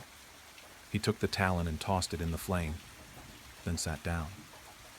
Abigail cocked her head to the side and quizzed Honeygreen. Honeygreen, I thought you said this was a tale of needless revenge. It was, Honeygreen stated. He opened his coat and revealed bloody swaths of human skin. He opened it further to reveal a tattoo on the skin. That tattoo belonged to the boy, Rick, it stated. Oh no, Abigail said in genuine concern. Why? Part of my curse is to harm no one sharing their campfire with me while they are awake. I see, Abigail said, solemnly. The twist of the tale hits her. Well, it was a hell of a story. If you had told that tale to certain other types of people, they'd be trying to destroy you right now. But I see the spirits of these woods have rules, and you followed them. Honeygreen tipped his hat. Yes, ma'am. Honeygreen rose. I'll be going now, it said. Oh, no, Abigail said, increasing the warmth her body put out. Honeygreen salivated. Sit! I told you I could use the company, she stated. Now I'm going to tell you a story, and it's a doozy. Abigail started. It's about the Fae, a smoke monster, and a kid who won the lottery. Elena Santos traced her fingers along the spine of an ancient tome, feeling the leather pulse beneath her touch like something alive. The bindings seemed to breathe under her hands, a subtle rhythm that matched neither her heartbeat nor any earthly tempo. 3 months had passed since she'd answered the peculiar job listing. Apprentice needed. Traditional bookbinding experience required. Must be comfortable with unusual hours and unique materials. Inquire at 17 Corvid Lane. The address had led her to a narrow townhouse wedged between 2 larger buildings, its windows reflecting light at odd angles. Even now, Elena couldn't quite remember how many floors it had. The architecture seemed to shift when she wasn't looking directly at it, windows and gables rearranging themselves like words on a page. The man who opened the door, Jaron Tain, looked exactly as she'd imagined a master bookbinder would. Stooped and ink-stained, wearing a leather apron scarred by countless small burns and chemical spills. His eyes, though, held a feverish intensity that should have been her first warning. You've come highly recommended, he'd said, though Elena hadn't mentioned her application to anyone. I've been watching your work at the University Bindery. Such careful attention to detail. Such reverence for the written word. His voice had carried strange undertones, harmonics that seemed to resonate in her bones. Behind him, shadows moved in ways that defied the light source, and she caught a whiff of something that reminded her of old pond water in decay. The workshop had seemed normal enough at first glance. Worn wooden workbenches, shelves lined with tools and materials, the comforting smell of leather and glue. But as the weeks passed, Elena began noticing things that didn't quite fit. The rulers sometimes measured different lengths depending on the time of day. The awls left holes that sealed themselves when she wasn't looking. And the shadows. The shadows were always deeper than they should be, pooling in corners like black ink. A fragment of poetry had appeared on her workbench one morning, written in Thomas Reed's distinctive hand. In spaces between bound pages tight, whispers echo from infinite night. The words had seemed to squirm on the paper, and Elena found herself humming their rhythm as she worked, though she couldn't remember consciously reading them. Now, working in his basement workshop by lamplight, Elena understood why he'd valued those qualities. The books that passed through their hands were like nothing she'd encountered in her training. Some were bound in materials she couldn't identify, leather that felt too warm, cloth that seemed to breathe, metal clasps that moved when touched. Others contained text that seemed to shift when viewed directly, letters crawling across pages like insects searching for new arrangements. All of them carried a weight that had nothing to do with their physical mass. Tonight's project sat before her. A stack of loose pages that had arrived in a leather satchel, delivered by Myrold Rook, the keeper of the script. His hands had trembled as he handed over the package, and Elena noticed that his shadow didn't quite match his movements, always a fraction too slow or too fast. "These are special," he'd whispered, glancing nervously at the shadows between the shelves. "The High Scribe herself has marked them for binding. Our patron grows hungry." He'd hesitated then, pulling something else from his satchel, a small envelope sealed with dark wax. The seal bore a symbol that seemed to shift when Elena tried to focus on it. "From Althesa Varen herself," he'd added, his voice barely above a whisper. "She says you're to read it only after you've completed the binding. She saw something about you in her last trance." The pages felt warm to the touch, and the script that crawled across them made her eyes water. Some bore notations in different hands. She recognized Thomas Reed's poetry, interwoven with the main text, his verses speaking of a darkness that devoured light and a horizon where reality ended. Other margins contained desperate warnings in what she now knew to be Miranda Wells' handwriting. The words breed in dreams. They want more than just readers. They want vessels. Elena's fascination warred with her terror. Part of her wanted to run, to forget everything she'd seen and return to the simple work of binding normal books. But another part, growing stronger each day, yearned to understand the mysteries hidden in these impossible texts. The hunger for knowledge had taken root in her mind, and she found herself wondering if this was how Miranda had felt before she disappeared. "Careful with the binding thread," Jaren called from his desk. "These pages like to wander if they're not properly secured." He was hunched over his own work, transcribing text from one volume to another. Elena had noticed that he often worked in his sleep, his hands moving with mechanical precision while his eyes remained closed, lips forming words in languages that hurt her ears. Sometimes she caught glimpses of other figures moving around him in those moments, shadowy forms that vanished when she tried to look at them directly. The thread she used was unlike any she'd worked with before. It seemed to move of its own accord, sometimes anticipating where she needed it to go. It felt warm between her fingers, like it had just been pulled from something living, and she could have sworn she felt a pulse running through it. As she sewed, she realized she wasn't just binding pages together. She was stitching fragments of reality, creating seams between what was and what waited in the spaces between words. As Elena's needle pierced the warm leather binding, the workshop around her suddenly dissolved. The thread between her fingers turned liquid black, running down her hands like ink, and the world shifted. She stood beneath an impossible sky. Where blue should have been, absolute darkness stretched overhead, a void so complete it seemed to swallow light itself. The sun hung low and bloated, transformed into a massive crimson eye that bathed everything in red twilight. Then she saw the figure. Standing at the intersection of four streets was a being both terrible and beautiful. Though human in general shape, four arms extended from their frame in perfect symmetry. Their eyes were pools of absolute darkness, streaming tears of blood that traced patterns down their cheeks. Upon their forehead, a strange sigil burned with an inner light that hurt to look at directly. With a jolt of recognition, Elena realized it was the same symbol that had sealed Althesa's envelope. The figure raised all four arms to the void black sky. Elena gasped, finding herself back in the workshop, her hands trembling around the half-bound book. Sweat beaded on her forehead, and she quickly wiped it away with her sleeve, trying to steady her breathing. The thread was just thread again, though her fingers still tingled where it had touched them. Making progress? Jaren's voice came from the doorway, making her jump. She hadn't heard him approach. He stood there in his ink-stained apron, looking exactly as he always did, though somehow his shadow seemed darker than usual. "Yes," Elena managed, proud that her voice remained steady despite her racing heart. "The binding is coming along well." She bent her head to her work, hoping he wouldn't notice how her hands shook as she picked up the needle again. Later, while cleaning his tools, Jaren spoke softly, almost to himself. "I was like you once," he said, his voice carrying those strange harmonics. "A simple bookbinder until I understood that some books want more than just to be read. They taught me their language, showed me the spaces between words where truth lives."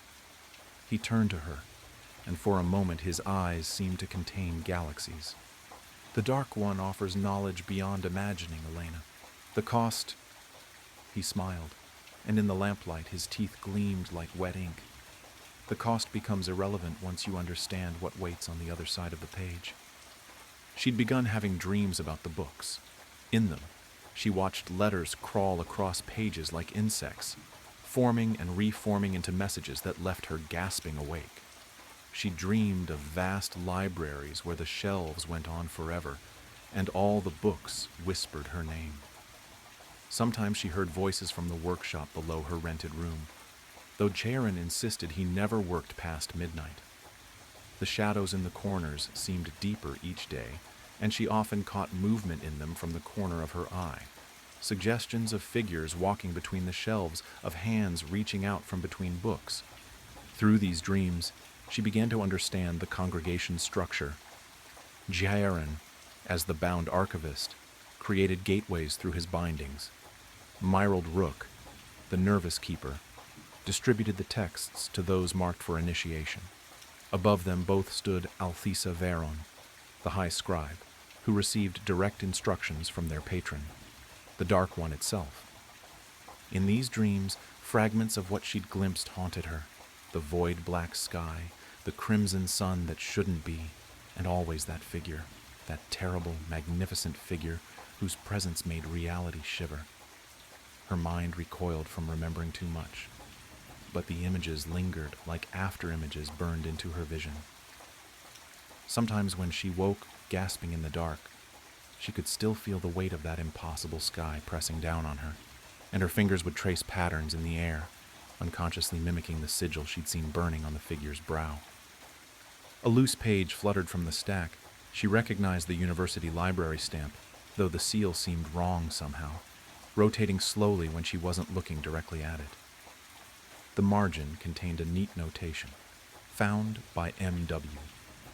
Below that, another hand had added, "Processed for distribution. M. Rook." Elena had heard whispers about Miranda Wells, the librarian who had vanished from Blackmere University. Some said she'd simply left town, but Elena had seen other notes in her handwriting, growing increasingly frantic, speaking of words that bred in dreams and truths that devoured readers. As Elena reached for the page, her sleeve pulled back, revealing the strange marks that had begun appearing on her skin. They looked like ink stains at first, but they moved slightly when she slept, forming letters and alphabets that had never existed in any earthly language.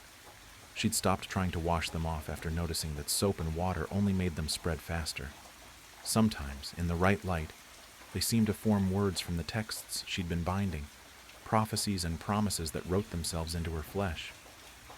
"You're progressing well," Jaren said, suddenly behind her, though she hadn't heard him move. His shadow on the wall didn't match his movements, and Elena noticed that his apron now bore stains that seemed to gleam with their own inner light. Soon, you'll be ready to begin the real work. When he smiled, his teeth looked too sharp, too numerous, as if his mouth contained several sets that shifted and changed when he spoke. The realization hit her then. She wasn't just binding books anymore. Each stitch, each carefully aligned page, was helping to bind something larger, reality itself. The books were merely vessels, channels through which something vast and hungry could reach into the world. And she, with her careful stitches and precise alignments, was helping to create the perfect gateway. "There's a gathering tonight," Jaren continued, his voice carrying those strange harmonics that made her bones vibrate. "The Dark One wishes to see your work." He gestured to a bookshelf that Elena could have sworn hadn't been there a moment ago. Few apprentices progress so quickly to drawing its attention. The shelf held copies of Thomas Reed's latest works, their spines gleaming with an inner light. Elena had helped bind some of them herself, using thread that moved like living things, and leather that felt too warm to the touch. She'd seen how the text changed between readings, how the words rearranged themselves to reveal new horrors to each reader. "The congregation welcomes those who understand the true power of words," Jaren said, producing a small, leather-bound volume from his pocket. "This was your first binding with us. I think you're ready to read it now." The book felt heavy in Elena's hands, its cover warm and slightly yielding, like skin. The pages, when she opened them, contained text in her own handwriting, words she didn't remember writing, describing things she couldn't possibly have seen. Horror and fascination warred within her as she read. Part of her wanted to throw the book aside, to run from the workshop and never look back. But a deeper part, the part that had always loved the secret worlds hidden between pages, understood that she had already chosen her path. Like Miranda Wells before her, like Thomas Reed with his dark verses, she had been drawn into something larger than herself. Elena's hands moved automatically, continuing their work even as her mind reeled from these revelations. The thread wove patterns that couldn't exist in three-dimensional space, binding not just paper and leather, but something else, something that pulsed with ancient hunger. She was no longer just binding books. She was binding realities together, creating gateways between what was and what waited in the spaces between words. Through the basement window, she could see fog gathering in the street, forming shapes that reminded her of letters in a cosmic alphabet. Somewhere in that mist, she knew, other members of the congregation of the Whispering Page were preparing for tonight's ceremony. The bookseller who'd given her the mysterious job listing, the nervous keeper who brought them pages, the poet whose words now crawled across her skin in her sleep. As she completed the final binding, Elena understood at last what Miranda's notes had meant. The words didn't just want to be read, they wanted to be bound, to be given form and substance in our world. With trembling fingers, she reached for Althesa's envelope, breaking the shifting seal. Inside was a single page of thick paper, covered in elegant script that seemed to write itself as she watched. "You've seen it now, haven't you, Elena? The truth waiting in the dark sky. The figure that bridges worlds. We each play our part in what's to come.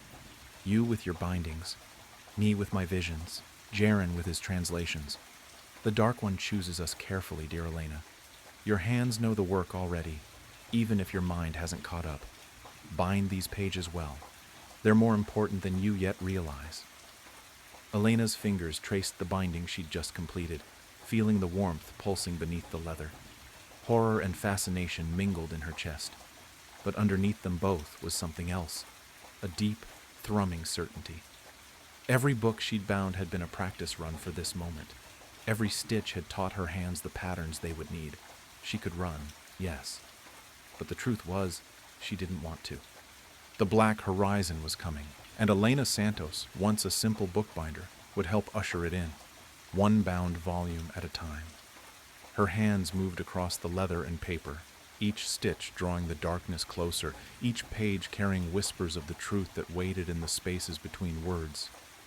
And in the shadows of the workshop, The Dark One watched her work with hungry anticipation, its patience measured in the slow turning of pages and the endless whisper of ancient prophecies. Returning from the Amazon was one of the most exhausting and exhilarating experiences of my life. That trip to South America had been the perfect escape from my suffocating routine as a rising attorney in the United States. After years of hard work, I'd secured a solid position at Marston and Associates, and with a recent promotion offer, life finally seemed to be heading in the right direction. But since I returned, something hasn't felt right. It began with a faint itch on my left arm just below the elbow. At first, I thought it was just a mosquito bite, inevitable after weeks in the Amazon rainforest. I didn't pay much attention to it. I applied some ointment, took an antihistamine, and carried on. But the itch wouldn't go away.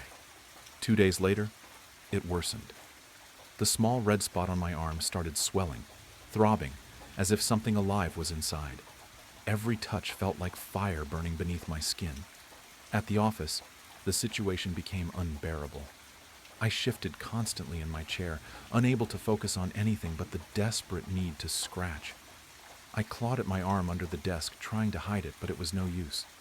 The fabric of my blouse rubbed against the irritated skin, amplifying the agony. "Elizabeth, are you okay?" Clara, a coworker, asked. "Just an allergy, nothing serious," I lied, forcing a smile. She raised an eyebrow, clearly skeptical, but didn't press further. I knew I was drawing attention. My boss, Mr. Marston, frequently walked past my desk, watching me out of the corner of his eye. I couldn't let this jeopardize my promotion, but the pain was becoming unbearable. When the workday finally ended, I rushed home. I closed the door to my apartment, dropped my bag, and went straight to the bathroom. I looked in the mirror and rolled up my sleeve. My heart froze. Where there had been a small red mark, there was now a dark swelling with a black, hardened center, like tree bark. The skin around it was cracked, oozing a yellowish liquid with a nauseating smell. It was as if my skin was rotting before my eyes. I grabbed the strongest ointment I had, but as soon as I touched the wound, the pain exploded. I screamed, tears streaming down my face. The next morning, I went straight to the hospital. I wasn't the kind of person to wait until the last minute to seek help. My mother used to say, "Elizabeth, you're so paranoid you'll die of old age because nothing will ever catch you off guard." At the hospital, the doctor examined the wound with a mix of curiosity and discomfort. He called in another doctor, who then called in 2 more. They all stared at my arm like it was a nightmare brought to life. "It's a tropical disease," the doctor said after several long minutes. "We'll run some tests." They sent me home with antibiotics and painkillers, but I knew that wasn't enough. Something was growing inside me. That night, I woke up to excruciating pain. It felt like something was moving under my skin, crawling and digging. I ran to the bathroom mirror and tore off the bandages. The wound was now a deep hole, filled with a gelatinous yellow substance. In the center, something moved. My hands trembled as I grabbed tweezers and inserted them into the hole. When I pulled, something came out. It was a worm. Small, white, but alive. It writhed between the tweezers, and I threw it into the sink, nearly vomiting. But when I looked back at the wound, I saw there were more. So many more. The days that followed were hell. I woke up drenched in sweat, my head pounding as if it would explode. The pain in my arm was no longer something I could ignore. It consumed my entire body. The wound grew at an alarming rate. Initially, it was just a foul, black, gaping hole. Now it spread like a cancer, devouring the surrounding flesh, which peeled away in chunks. My clothes clung to my arm, soaked with the viscous liquid that oozed constantly. I spent hours in front of the bathroom mirror, inspecting the pit my arm had become.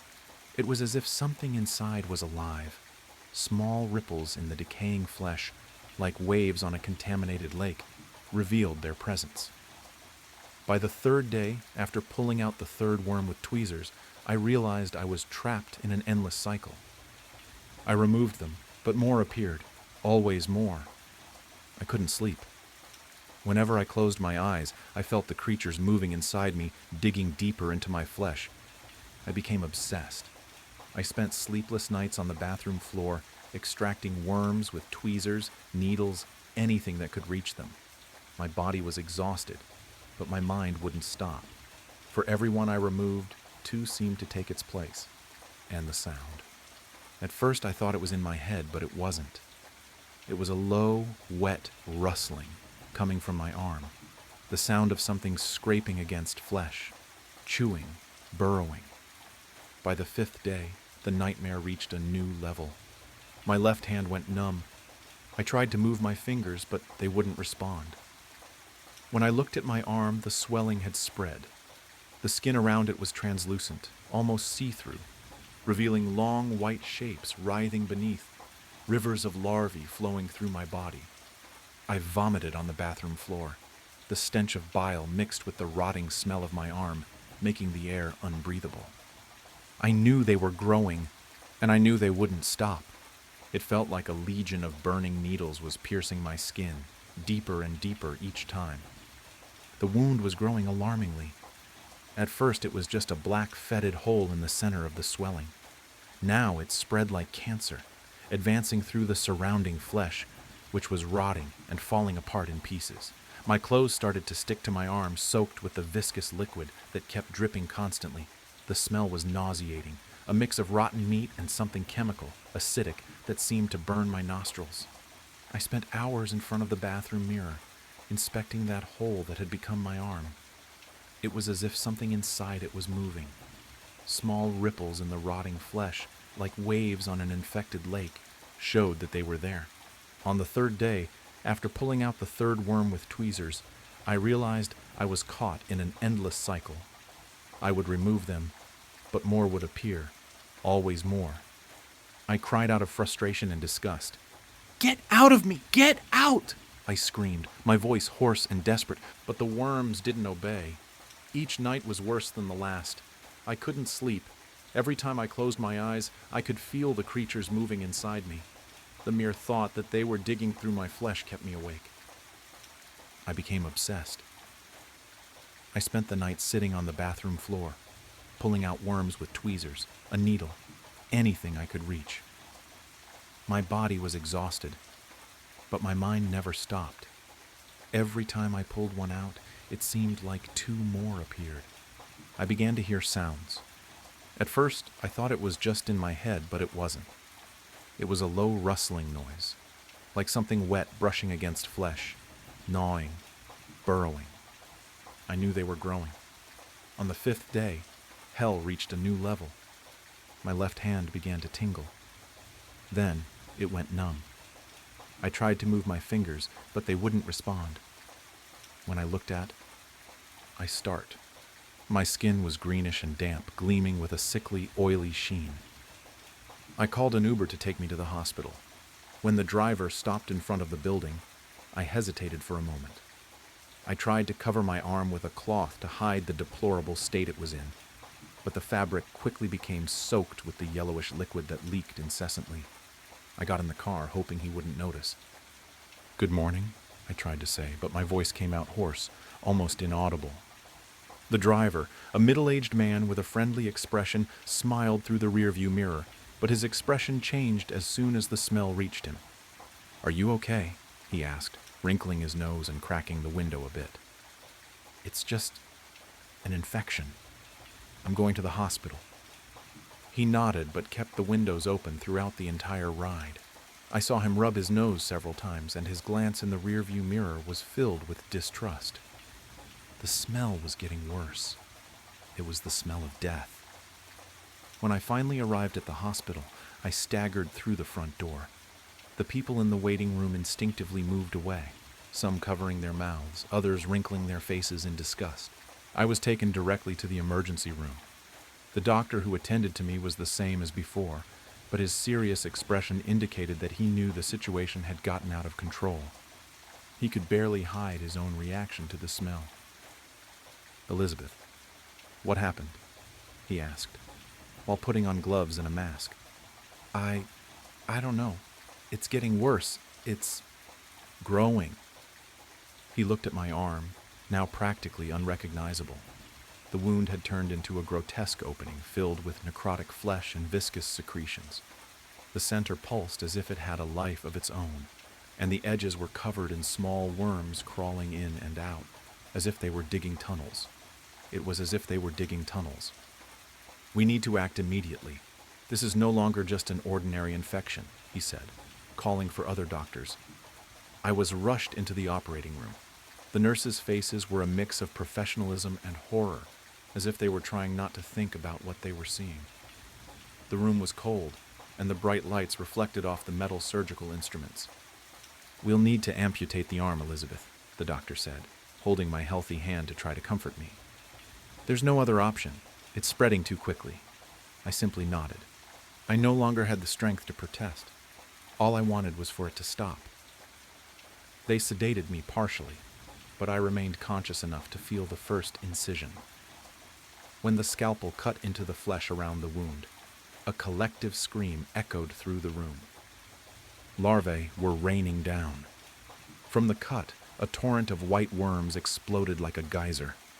They were larger than the ones I had seen before, thicker, almost translucent, with quick and frantic movements.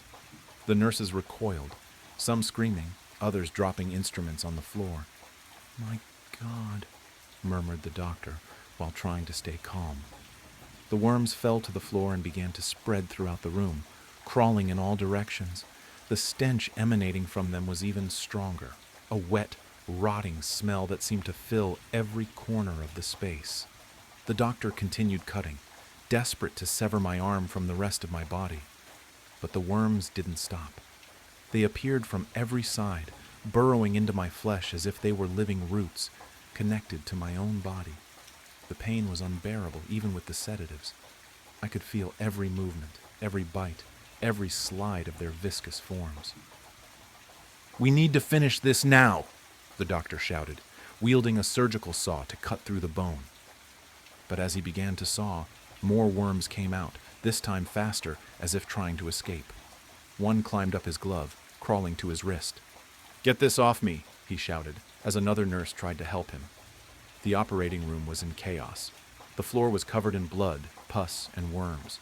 Surgical instruments were scattered around, and the nurses didn't know where to run. I could feel that this wasn't going to end there. The arm wasn't the only place they were. They had already spread throughout my entire body. "Doctor," I whispered, my voice almost inaudible. "It's no use. They're everywhere." He looked at me, his face pale and filled with horror. For a moment, I thought he was going to pass out. "Elizabeth, I'm so sorry." And then my vision darkened. I looked at my hands, but they were no longer mine. My skin was full of holes, and worms were coming in and out as if I were just a vessel. "Around here, partner," said the grizzled and sunburnt face. "Daryl Choi?" I said, but it couldn't be. Now that's a name I haven't heard in a long time. The man tipped that face up at me, and I saw his familiar dark eyes clearly under his dusty cowboy hat. "You're dead," I blurted. The cowboy stood and drained his sarsaparilla. "This outsider bothering you, Smokes?" the bartender said, polishing a glass behind the gas station counter, which had been apparently repurposed as a saloon bar. There were still vape cartridges and 5-hour energy drinks on the shelf behind him, gathering dust next to bottles of unlabeled brown liquor and oil lamps. "I'm not an outsider," I argued. "This is my hometown. I took your niece London to prom, Mr. Jarocki." The bartender narrowed his eyes at me. "Name's Ben Wiley Sr. to you," he said, frowning under his huge white handlebar mustache. "Now, your money's as good as anyone else's, kid, but after you quench your thirst, you better take that steel horse you rode in on and ride along yonder if you know what's good for ye." "Yonder?" I said.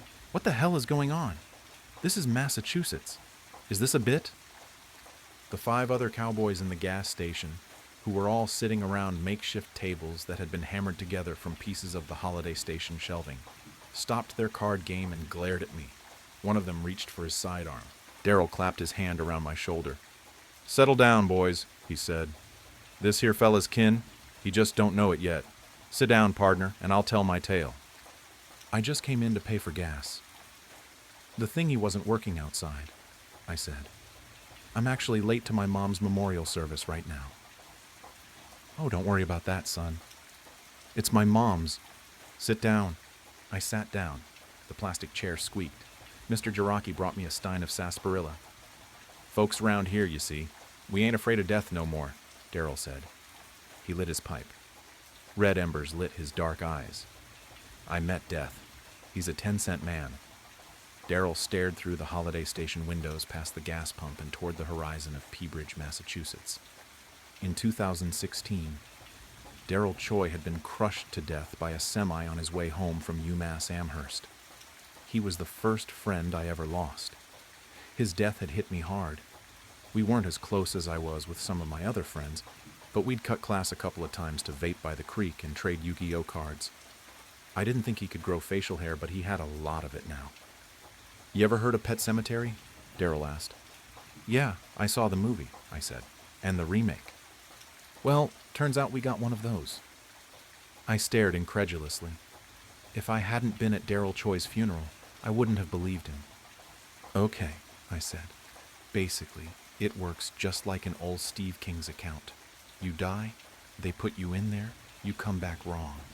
First time they tried it with a person, it was Christina Elspeth, the old schoolmarm.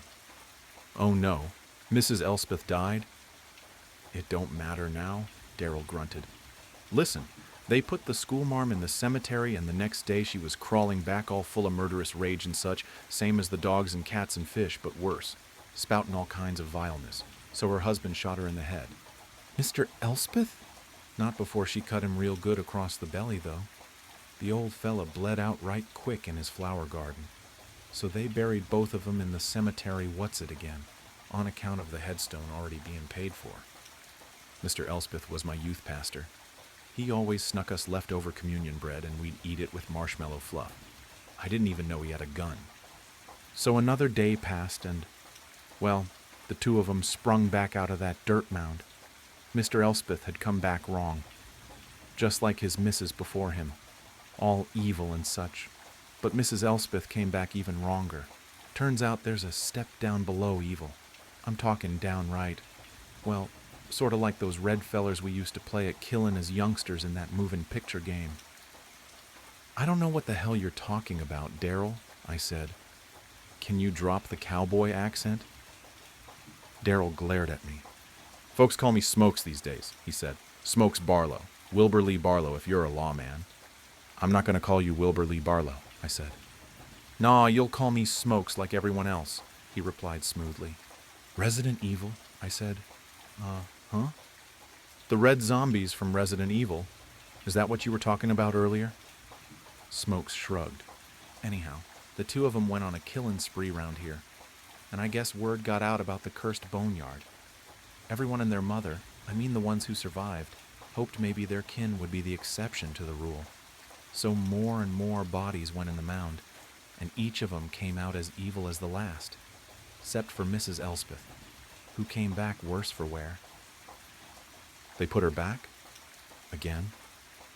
Well, see, the headstone had been paid for, so Mrs. Elspeth comes back and she's still spitting hell's worst curses and hankering for a stabbing, but now she's also sort of a mad scientist sort. So she breaks into the hospital and starts grafting people's limbs together. Hang on. What the hell do you mean she's a mad scientist sort? I said. She was a music teacher? Well, see, that's what I'm trying to tell you. She's running around, hair all crazy, in a stolen lab coat, ranting and raving about man playing God and splicing DNA and such, creating humanity's next evolution and such. So eventually, the hospital staff knock her out and toss her back in the hole. Next time she came back, she was a 19th century venture capitalist named Montgomery Prescott III, who aimed to turn Peabridge into a factory town. Sorry, when did this all happen? Of course, by this time her husband was on his third resurrection too, so Prescott was a force to be reckoned with the power of science behind him. The two of them did a bang-up job whipping this place into shape, corralling all the zombies and throwing them in the hole, for science, and to see if they could monetize it. Prescott Mining and Scientific Enterprise unburied all the dead from the regular old graveyard and tossed them in the hole, myself included. Then when they came back, They put all those evil folks to work in the mines or in the lab. Now those mines were dangerous, of course, with all the coal dust and gas leaks. Prescott didn't give a damn about safety. A lot of folks died, but they'd just bring them back.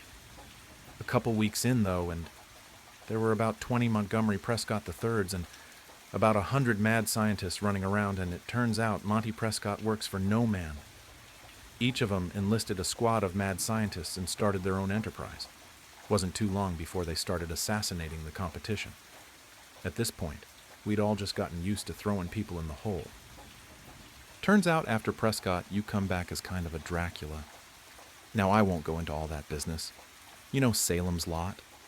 No? Is that a gang? What about that there Catholic picture show up there on the Netflix, the one on the island, put together by that Irish feller, Michael something, O'Flanagan. Mike Flanagan? Midnight Mass? Smokes smiled. There you go. It was all pretty much like that. I looked around at the gas station. Other than the restructuring that had transformed it from a regular holiday gas station into a cowboy saloon, it looked like this place had been through waves of disasters. There were bullet holes all over the ceiling, a massive rusty brown stain that someone had tried to scrub out with lye on the linoleum, burn marks on the walls with strange curling imprints of what looked like vines and needles. I'm guessing that everyone is vampires didn't last long, I said. It just ain't sustainable. Smokes shook his head. Vampires always think it's a smart idea to make everyone vampires, but see, it just don't work out. What do they eat? Turns out they don't. They starve. Then it's back in the hole. So things carried on like that for a while. At a certain point, we were just chucking people in there to see if there was an end point. You know, how far this thing goes. Turns out it goes evil, mindless zombie, mad scientist, Montgomery Prescott III, master vampire, ghoul, skeleton warrior, skeleton jazz musician, man-eating plant, plant-eating man, or a vegan, I guess you'd call him, and a real son of a bitch. Haunted ventriloquist, haunted dummy, haunted mummy, Christian family vlogger, Edna, evil cowboy, zombie cowboy, plant cowboy, Edna again, then just regular old pure cowboy. What comes after cowboy? I asked. Smokes shook his head. Nothing, he said. It's just cowboy all the way down after that.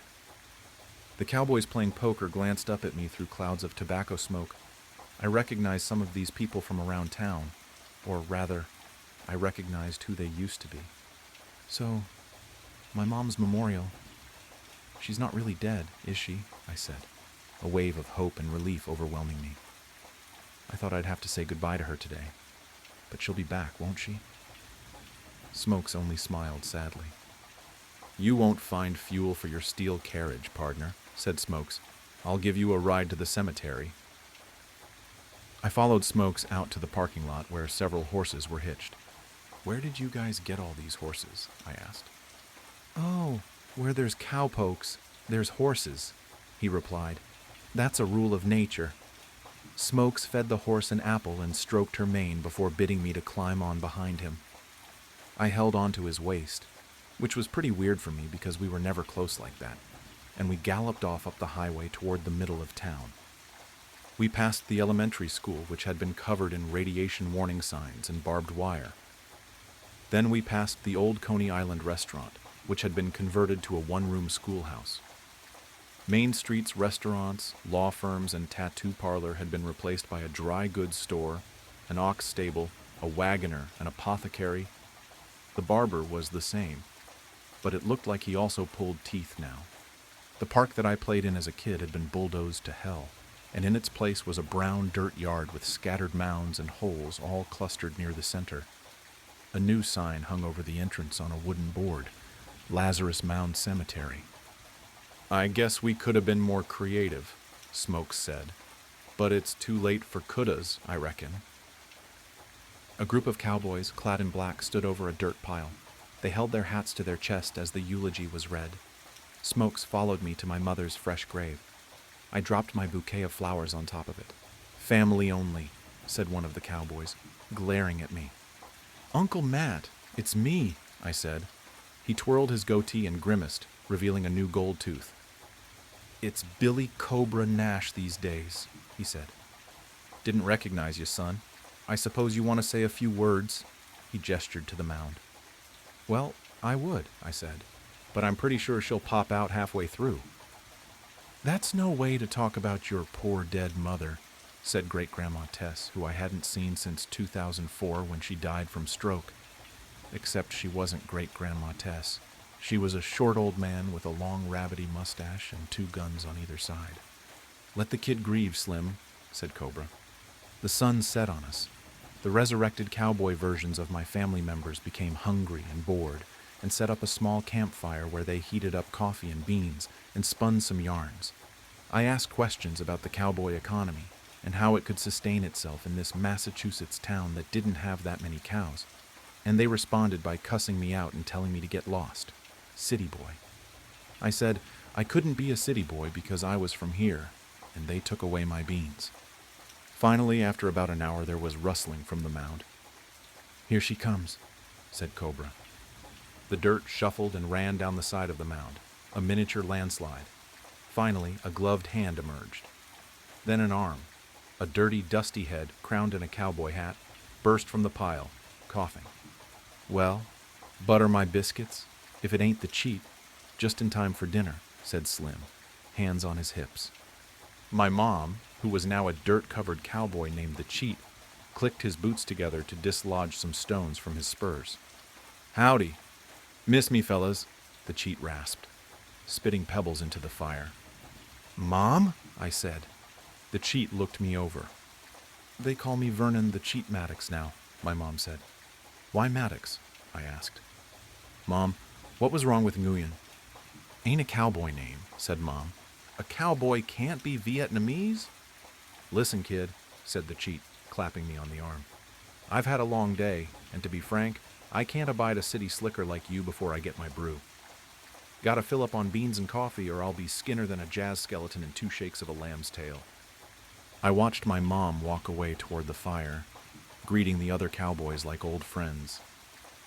It's like she didn't even recognize me, I said, broken. Smokes patted me on the shoulder. That ain't your mother no more, partner, he said. Same as I ain't Daryl Choi. What's the point of raising people from the dead if they're not themselves, I said. I reckon you've missed the essential theme of the pet cemetery premise, Smokes said. The point is, it's a curse, not a blessing. To the living, at least. Mr. Stephen King said sometimes dead is better. And here in Peabridge, we reckon he was right. I heard a metal click. I turned around to see Smokes' shotgun pointed square at my forehead. Whoa, I said. The cowboys at the fire turned to watch with dim interest, including my own mother. Daryl, hey, put that away. Dead is better, but you know what's best? Cowboy, he said. Cowboy is the best there is. Best there is, said the cowpokes around the fire in eerie unison. Wait, wait, wait. There was a bang. My vision filled with red, and then there was nothing. I saw and felt and heard nothing as Smokes watched my limp body fall backwards into the hole. He kicked dirt over me casually. He holstered his weapon. He sat down around the fire next to the others. How many bullets you got, Smokes? Asked the Cheat through a mouthful of beans. Not enough to get him all the way through, Smokes replied, lighting his pipe. But enough to get him past Dracula, for sure. That's the one you gotta watch out for, the Cheat said. I'll stand vigil with you, partner. You go home, Maddox. Wash that dust off. Tend to your herd. Be on the lookout for Edna, word is. She's still at large in places, Smokes said. She'll come around, said Slim. They always do. The campfire's embers rose up to the cloudy, dark sky. Smokes leaned back and tipped his hat low over his eyes. This town's got room for plenty more cowboys, he said. Around the fire, a dozen pairs of black, gleaming eyes turned toward the Lazarus mound, waiting. The world exploded in a shower of glass and screaming metal. One moment, I was driving, the wipers fighting a losing battle against the torrential rain, blurring the already indistinct highway markers. The next, there was a deafening roar, a bone-jarring impact that stole the breath from my lungs, and then silence. An unnerving, Absolute silence that should have been filled with the shriek of tearing metal, the shattering of glass, the pained cries of the injured. But there was nothing. Only a suffocating stillness, broken only by the rhythmic thump of my own pulse, a frantic drum against the sudden unsettling quiet. My head throbbed, a dull ache that pulsed in time with the frantic beating of my heart. I tried to move, to assess the damage, but my limbs felt heavy, unresponsive. Slowly, tentatively, I opened my eyes. The interior of the car was a mangled mess. Twisted metal clawed at the darkness. Shards of glass glittered like malevolent stars scattered across the crushed dashboard. Rain poured in through gaping holes in the roof, slicking the already sodden fabric of my seat. The air smelled metallic, acrid, like blood and burning rubber. Yet I felt nothing. No searing pain, no broken bones, not even a scratch. It was utterly surreal. I should be bleeding, screaming, possibly unconscious. Instead, I was remarkably intact, sitting amidst the wreckage of a catastrophic accident, experiencing only a dull throbbing in my head and a rising tide of disorientation. The silence was the most unsettling aspect. The absence of sound was more terrifying than any scream. It was a silence that pressed in, suffocating, amplifying the disquiet. It was as if the very fabric of reality had been ripped apart and then hastily stitched back together, leaving this grotesque, silent void in its wake. I pushed against the wreckage, forcing myself to sit up. My body ached, but the pain was negligible, a dull pressure that didn't match the severity of the crash. I looked around. The highway stretched before me, a dark, rain-slicked ribbon winding into the night. There were no lights, no other cars, just the relentless downpour and the crushing weight of the silence. I was utterly alone, isolated in the heart of this metal tomb, surrounded by the wreckage of what should have been a fatal accident. A terrifying, perfect solitude. Fear, cold and sharp, began to claw its way into my consciousness. This wasn't right. It wasn't supposed to be like this. Accidents like this resulted in casualties, injuries, chaos, and noise. Yet here I was, miraculously unharmed, adrift in a sea of silent destruction. The incongruity of it all was deeply unsettling. The dissonance between the catastrophic reality of the mangled car and my own unscathed body, a gaping chasm that threatened to swallow me whole. A feeling of unreality, of profound wrongness, settled over me like a shroud. The rain continued to fall, washing over the wreckage, blurring the already indistinct shapes around me. I tried to focus on the details, to ground myself in the reality of the situation, but the silence persisted, a constant, ominous presence that heightened the sense of unreality. It was like a suffocating blanket, muffling everything, even my own thoughts. The world felt strangely muted, as if I were watching a scene unfold from behind a thick sheet of glass. Or perhaps I was already behind that glass, separated from the world by a silent, impenetrable barrier. I eventually managed to clamber out of the crushed vehicle, the metal groaning in protest under my touch. The rain continued its relentless assault, plastering my clothes to my body, soaking me to the bone. The ground beneath my feet was a mixture of mud and broken glass. Each step I took sent a shiver down my spine, a visceral reminder of the horrific event that should have left me shattered. Yet here I was, eerily intact. As I stumbled away from the wreckage, I caught a glimpse of myself in the reflection of a shattered car window. My face was pale, drawn, etched with the shock of the near-death experience. But there were no cuts, no bruises, no blood, not even a single scratch.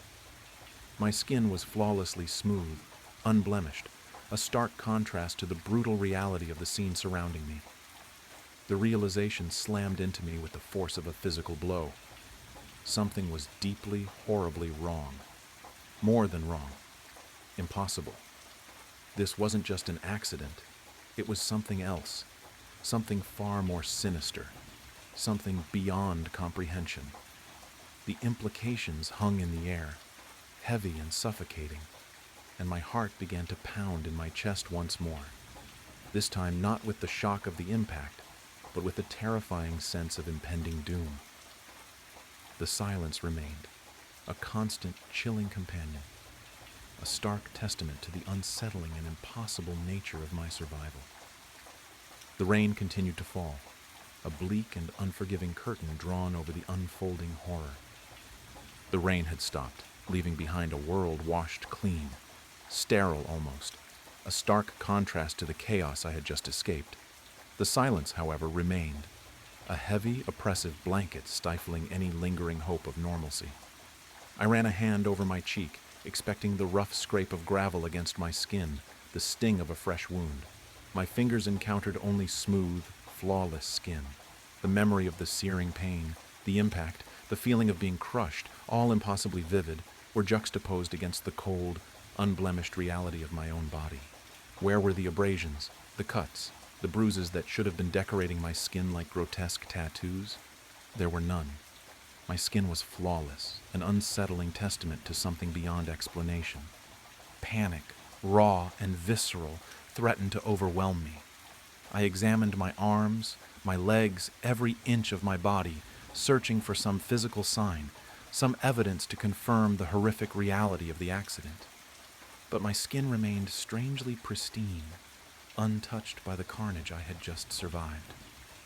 It was as if the accident had happened to someone else, a spectral twin, leaving me untouched, an anomaly, a ghost in my own life.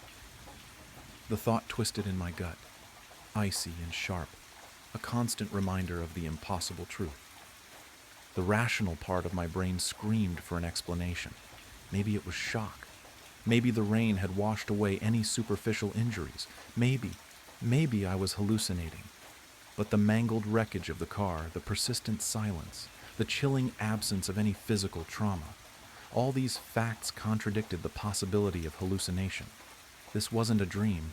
This was an impossible reality, a nightmarish paradox that defied all logic. And the silence. Oh, the silence. It was the most terrifying aspect, a constant, chilling presence that amplified every unsettling detail. The rising sun cast a pale, weak light on the scene, revealing the full extent of the devastation. The car was a twisted, mangled mess, a monument to destruction. Yet I stood beside it, unscathed, a living paradox in a world that didn't seem to acknowledge my existence. It was like a cruel joke, a dark comedy played out in the silent aftermath of a catastrophic event. The impossible silence gnawed at my sanity, a constant reminder of my improbable survival. I stumbled towards the nearest road, hoping to find help, to have someone confirm the reality of my situation, or perhaps to help me understand its absurdity. The road was deserted, the emptiness mirrored by the desolate landscape. The world was mute, watching me with a silent, unnerving gaze. Hours have passed, and there was still nothing, or so I thought. As I walked towards town, I could have sworn that I was seeing someone following me, someone that was just always out of my eyes, even outside of my peripherals. "Show yourself!" I began yelling out, but it seems that maybe I jumped the gun. I continued on my long journey back home, still without passing a single soul. I finally made it back home, but things seemed wrong. I saw my wife, and she was crying. She was sitting down on the couch wiping tears as she was on the phone, and without a moment of hesitation she took off in a hurry. I could not figure out why, though. But there was no use following her on foot, so I just waited. I waited, and waited for hours, watching television and browsing the web until the door opened and my wife came in. But someone was behind her, wrapped up with bandages. I was staring until I finally realized who it was behind my wife. I was looking at me. I don't even know how this is possible, but seeing my own face made me feel lightheaded. A wave of nausea hit me so hard I had to grip the wall before my legs gave out. My vision blurred as I steadied myself, but my eyes stayed locked on the scene unfolding before me. My wife guided me, or whatever it was, into our bedroom, gently laying him down. She stayed by his side for a while, smoothing the sheets, brushing the hair from my forehead, whispering things only meant for me. Then she left. That's when he turned his head. For the first time since the accident, he looked directly at me. My breath hitched as I saw my own reflection in his darkening eyes. No, not darkening, blackening, as if ink was bleeding through them, swallowing the whites whole. "That sure was a close one," I heard my own voice say, though it didn't feel like mine. "This body was almost useless, but I'm glad it survived. Get comfortable, because unless you get as lucky as I did, you're going to be stuck like that for a while." What did he mean by that? What was even happening? My head pounded with questions, but I forced the words out. What happened? I wanted answers, but all I got in return was a laugh. My laugh twisted into something cold and cruel. I saw an opportunity, and I took it. That wasn't an answer. Not really. But something told me I wasn't going to get a better one. My frustration boiled over, my hands clenching into fists, my mind screaming at the impossibility of it all. I slammed my fist into the wall. The drywall cracked. I froze. I could affect my surroundings. Maybe I wasn't some Casper doomed to haunt my own home. Maybe, just maybe, I still had a chance. I followed him for weeks. I watched as he ate my food, used my computer, spent time with my wife. I watched as he walked into my job, smiled at my coworkers, laughed at their jokes. He slipped into my life with sickening ease, and no one, not a single person, questioned it. But something else was happening. At first, it was just flickers at the edge of my vision, little blurs that vanished when I tried to focus on them. Then they became more defined. Shapes, figures, moving in the dark corners of rooms, just out of reach. I thought they were stalking me, but they weren't. They were stalking him. Or rather, my body. They wanted what I wanted, what he wanted. They wanted inside my skin. They didn't seem aggressive yet. They reminded me of scavengers circling a dying animal, waiting for their moment to strike. But then I looked at my hands. The fingers, the arms. They weren't solid anymore. They were darkening, losing their form, the same inky black that filled his eyes creeping through me. I was turning into them. I didn't know how long I had, but I knew this. I was running out of time. If I didn't act now, I'd be lost forever. Just another shadow lurking at the edges, waiting for scraps. I would take my body back. The plan was simple. I knew my schedule. I knew his schedule. I also knew that while the normal world couldn't touch me, I could still affect it. The only exception was the thing wearing my body. And I knew one more thing. For something to take over a body, the occupant had to leave first. For me, that had been the accident. That meant there was only one way to force him out. I had to nearly take my own life. If I failed, I'd become one of them. But even if there was only a 1% chance that I could reclaim what was mine, I had to try. I slipped into the car, silent, unseen, and sat in the passenger seat. He drove onto the highway, the speedometer climbing. The city lights blurred past as I steadied my thoughts. I couldn't screw this up. I wouldn't screw this up. The bridge was coming up fast. I reached out. With everything I had, I grabbed the wheel and wrenched it sideways.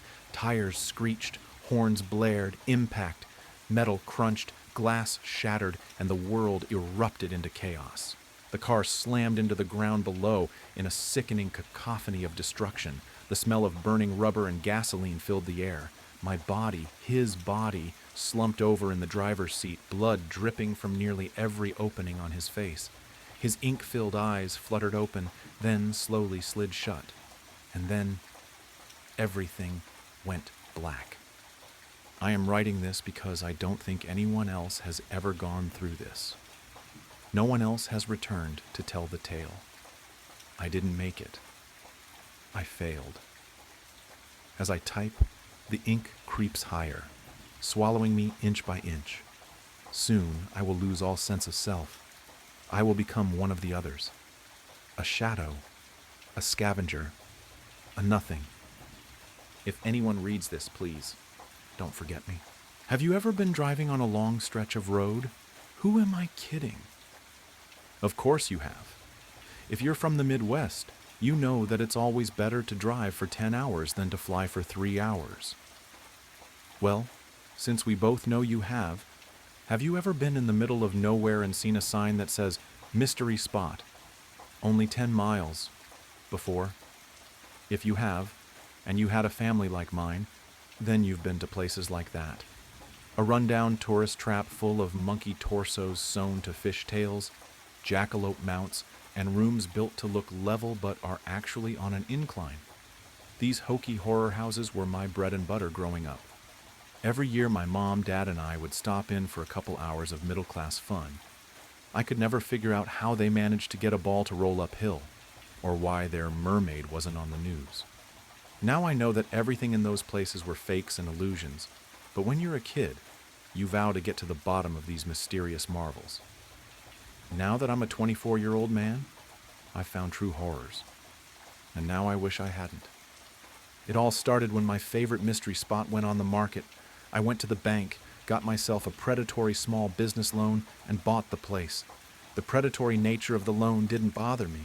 I was going to make millions. It was set back about a quarter mile from the road. The place was collapsing on its own weight. That wasn't what I was there for. I was bound and determined to be the first person to capture the Michigan dogman, dead or alive. Was it a werewolf? Was it a creature forgotten by Mother Nature? I didn't know. This creature has haunted me since I was in high school. I'll never forget the night my nightmares became my waking life. In November 2017, I was a 17-year-old football player. If you're from the north, you know just how dark it gets by 5 p.m. So at 7 p.m., it was dark. My dad had dropped me off at practice that afternoon, so my coach gave me and a few other teammates a ride home that night. We stayed late that night to strategize for the semifinals, so we left at around 7 p.m. Coach loaded 5 of us into his minivan and we shoved off. Shane was the first person to be dropped off because he lived in town. Then it was Devin. Then it was Bryson. Once it was down to Wayne and I, we started to drive down some back roads. We both lived off the beaten trail. Wayne lived close to the border of Hiawatha National Forest on a windy dirt road. Wayne and I were getting pretty rowdy in the back, talking about how we were going to dominate in the semifinals. Coach, as a joke, kicked Wayne out of the van. "Coach, all right, you got to walk back from here." As a willing participant, Wayne threw up his hands and got out of the car. The plan was that Coach was going to drive around the bend, turn around, and pick him back up. Coach and I were laughing as we drove away. Then we turned around. As we were driving back to Wayne, we saw in the headlights that he was hauling tail back towards us. The look in his eyes was of pure terror. I threw open the van door. "Wayne, drive!" Coach spun the van around and hit the gas. That was when the entire van started to shake. Wayne was screaming and crying, and Coach was using some very colorful language. I turned around and looked out of the back window. I saw glowing cherry red eyes. It looked straight into me, and I swear I heard it sat Brent. Did it know my name? Once it finally let us go and we got back to Wayne's house, we all got out, and that was when we noticed Wayne's leg. There was a huge bite that was leaking like a sieve. There was a matching bite mark on the rear bumper. Needless to say, Coach lost his job. He was ticketed for $1,000 and sentenced to 1 month in jail. Everyone knew Coach and knew that he wasn't being malicious, but the law was the law. The judge gave him the lower end of the sentencing, or else he would have been disbarred. Coach is still friends with Wayne's family all these years later. About a month after the initial incident, Wayne went missing. Unfortunately, that wasn't uncommon. Older teens and young adults constantly ditch this town. They hop on the freight train and try to make their way to Detroit. This was different. Wayne was my best friend. He never mentioned to me that he had any big city dreams. It was quite the opposite. He never planned on leaving. He loved this town. No one listened, but I know it had something to do with the dog man, and I dedicated the rest of my life to finding it. And Wayne. Wayne's parents assumed he was another victim of drug abuse. In our small town, you had 3 options. First, get a job at the paper factory and never leave. 2, skip town and look for a better life in a bigger place. 3, choose a substance and abuse the crap out of it. Unfortunately, option 3 was the most common in our town. Heroin and alcohol practically flowed through town like a river. Every year, someone would be found dead at the bottom of the dam just outside of town. If they managed to not die, they'd return to their families crying and begging, "Please forgive me," not knowing just how much they'd killed their families, how much this destroyed them. This is what Wayne's family thought happened to him. I believed something else. Unfortunately, I was the one who spiraled into the sinkhole that is substance abuse. After I lost my best friend, I tried everything: shrooms, LSD, cocaine, and heroin. It was during one of my binges that the idea struck me to buy the mystery spot. I had a vision of myself triumphantly displaying the beast that destroyed my life. My drug-fueled brain began to concoct the plan to capture the Michigan Dogman. The whole reason I bought the mystery spot was to show the world the true horrors that lurk in the forest, not these P.T. Barnum-style scams. I was hell-bent on capturing the cursed Michigan Dogman that took my friend from me all those years ago. I had become obsessed with the idea that I could overpower it and put it on display for all the world to see. I'd studied the Michigan Dogman, and from my studies, there were 3 possibilities as to what this beast was. 1. A creature that has evolved alongside us. Possibly an undiscovered subspecies of wolf. 2. A genetic marvel where somehow a bear and a wolf, probably in a lab, were crossed. This theory would explain why the prints left behind share characteristics of wolves and bears. 3. As unlikely as it may be, it could be a victim of lycanthropy. I prepared myself for all of these possibilities. I'd built an enclosure that was fit for a Kodiak bear. It was based on the Kodiak pen at the Toledo Zoo in Ohio, and inside, I had a silver chain. Making the silver chain was no small feat. Months of finding silver dollars, thrifting actual silverware, and buying damaged jewelry. I bought a forge and as many crucibles as it took. This creature was going to make me millions from ticket sales, and inevitably when the government decides to pay me to study the beast, I was certain that I had made a foolproof trap. I couldn't have been more wrong. It was a cold night in February. The moon was full, and I was at the last place I saw the Michigan Dogman. I was armed with a rifle loaded with elephant tranquilizer, and I was walking down Wayne's old road. The moon was full and bright. The stars paled in the brilliance of the silver glow. With the snow in the woods and on the road, I had no problem seeing. Tied to the back of my belt, on a 15-foot length of rope, was a sack full of deer entrails. I was dragging it behind me the same way a bass fisherman trolls a lake with a plow jockey. I heard wolves howling in the distance. They knew where I was, but I hadn't gone there for them. I was after the bigger fish. I was so consumed with my hatred for the beast, overwhelmed with my desire for revenge, blinded by my pride and love of money. I was going to win. Then I heard it, a cross between a bear's growl and a wolf's howl. I felt a tug on my rope and I stopped. My heart pounded, not with fear, but with anticipation, a craving that I can only compare to the craving for another hit of tar. I turned and saw the dogman holding the sack in his paw. Although his XPR 66 was hard to read, I felt as though he were smiling at me. I smiled back, euphoria sinking into my bones. The world slowed down. I felt higher than a kite. Me. You're coming home with me. Then it spoke. Dogman. I'm not going anywhere with you, Brent. There went the naturalistic explanation. I know what you're thinking. You're probably thinking, Brent, you idiot. Why are you doing this? And I would answer back to you. Why do you drink when even one damages your liver? Why do you smoke when you know it'll damage your lungs? Why do you smoke weed when you know it damages your brain? It's because you think you're special, that you're the exception to the rule. I wasn't. You're not either.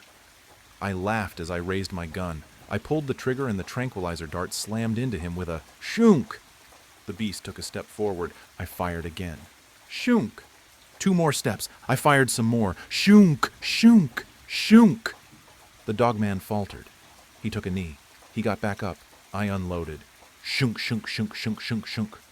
Although he was knocked out, I was extra careful. I put a silver muzzle on his mouth, silver shackles on his arms and legs, and chained him to the nearest tree. I walked back to my truck, drive back to him, and used my winch to get him in the bed of my truck. The next day, after I'd caged him, I called my family, Coach, and Wayne's family to come see. I thought that if this was a werewolf, he'd turn back into a human. But I guess over the centuries, details had been changed. Apparently the wolf form was a permanent change. When they all arrived, I brought them to the enclosure that I had dramatically curtained. Me. After all these years, I found him. The one who destroyed our lives. The one who took Wayne from us. With a flourish, I tore the veil from the cage, and they beheld the Michigan dogman. The look of horror when they laid eyes on the monster filled me with jubilation. That was only interrupted when I heard Wayne's mom, Jen, speak. Jen. Wayne?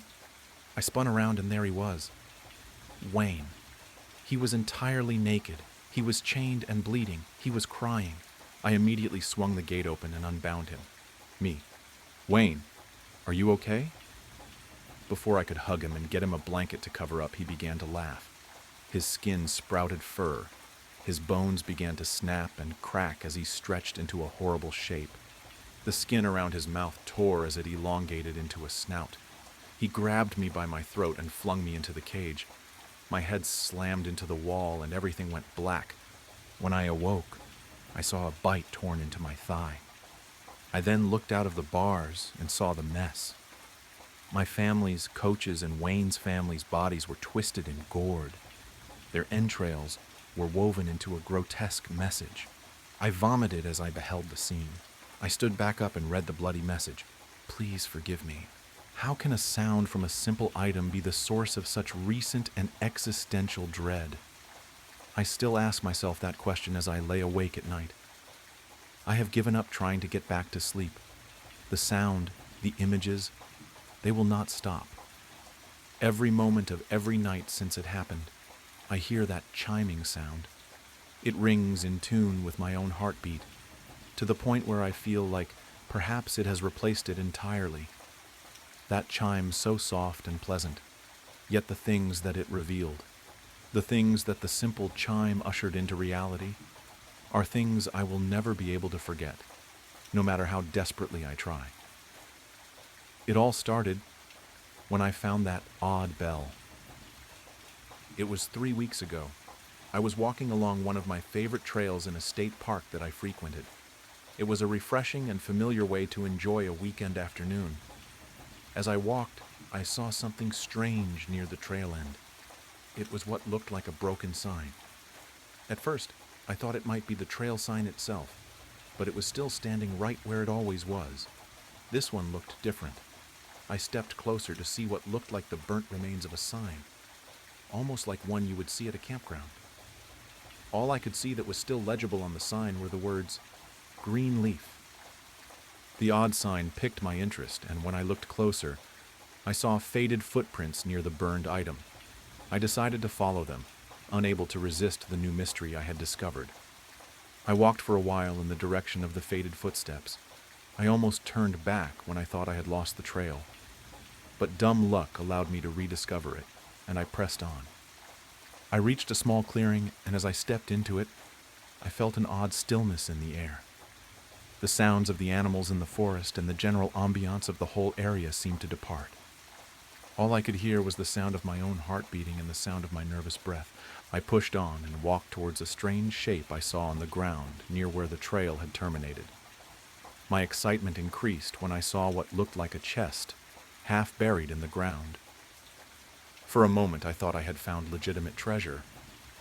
I knelt down and reached for the side of the chest. I pulled it free from the loose earth still covering it. After gingerly opening the lid, I looked inside.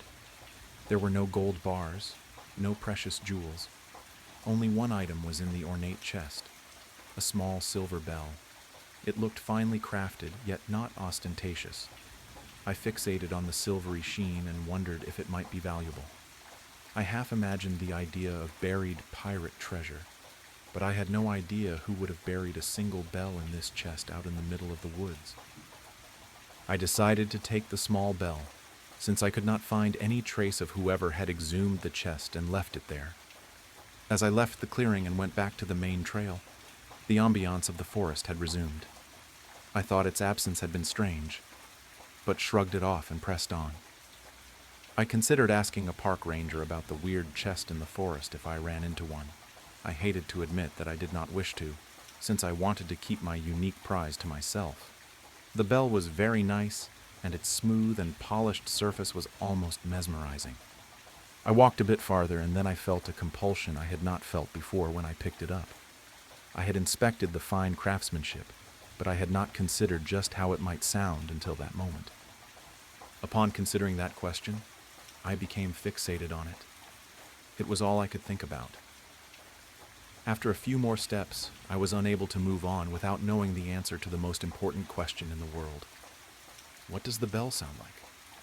I held the slim handle between my thumb and index finger, and delicately, almost reverently, shook the bell from side to side. The moment the sound rang out, it became the only sound in the forest. The soft chime felt like it somehow echoed for miles around. I felt an immediate sense of displacement and vertigo. I felt like I might be sick and thought I would collapse. Instead of falling down somehow, I fell up. I whirled through the sky as if launched from a catapult. I remember trying to scream, but my voice was gone. I thought I would fall to the ground when I was plummeting through air high up above the trees in the forest. I discovered that I was not falling and had somehow stabilized in a gentle float high above the canopy of the trees. Somehow, I was flying. I looked around and saw the forest stretching on for miles.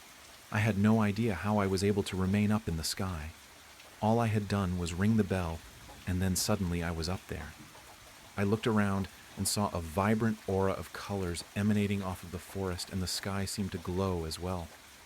I looked at my hands, and they seemed translucent and glowing with a similar array of impossible shades. After floating in disbelief for a few minutes, I found I was able to move in an almost swimming-like motion. I tried to float back down to the surface and check the trail.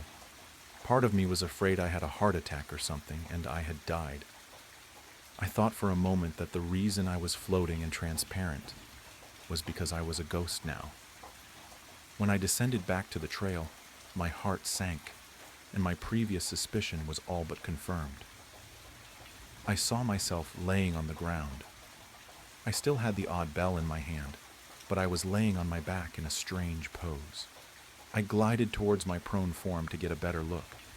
I noticed I had an odd gray-like shade to my body, and the bell seemed to gleam a strange hue that looked otherworldly. I feared the worst and approached my body. To my relief, I saw that it appeared to be breathing still. Whatever was happening, I was still alive. At least my body was. It seemed to be some sort of out-of-body experience. The sense of free-floating displacement was almost alike to descriptions of how mentalists believe they can astral project their wills outside of their physical bodies and into the beyond. The strange experience felt almost exhilarating after I was no longer afraid that I had died. The excitement, however, was short-lived when I saw what happened next. I started to hear soft whispering near the edge of my perception. My vision started to double and the skies seemed to darken. There was a tangible shift in the visible aura energy around me, and I felt a strange sense of dread wash over me. I could not describe it, but something bad felt like it was happening. I felt I had to hide, but I also felt exposed since my body was just laying out in the open. I tried to wake myself up. I tried to float back into my body, but nothing worked. There were disturbing sounds emanating from the gathering shadows near the trees all around my fallen form. I thought if I could hide it might work, yet to my horror, I heard the soft chime of that bell emanating from my very being.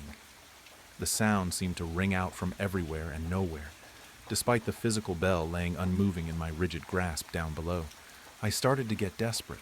I tried in vain to slap myself awake and force myself up, but nothing I could do seemed to affect the waking world. Then I tensed up as I felt a new presence. I felt the staring eyes of some unseen force. I imagined hundreds of shadowy onlookers, yet when I looked around, I could see nothing. Yet I knew somehow that I was not alone. Something else was there with me. I felt panic welling in my chest and felt like I would hyperventilate, despite this ethereal form I inhabited not truly drawing breath at all. Suddenly I thought I could see hundreds of red dots emerging from the shadows in my peripheral vision. To make matters worse, the dim light in the forest seemed to fade even further, and when the light died out, the imperceptible beings at the edge of the shadows inched closer to myself, my body, and the bell. I caught a direct glimpse of the horrible eyes of one of the entropic stalkers, and I was paralyzed with fear. It had no true form, just a moving conglomerate of living shadows, charged with that unsettling aura of oppressive darkness that was encroaching upon me even then. The red orbs it had where its eyes should be came more into focus as it inched closer. It looked straight at me for a moment, and then it started to shift and change before my eyes. The amorphous, liquid shadow grew arms, then legs, then a true head. Its colors shifted and changed and took on a dull gray like my fallen body had, when the figure turned back to regard me again after its transformation. I could not believe what I saw.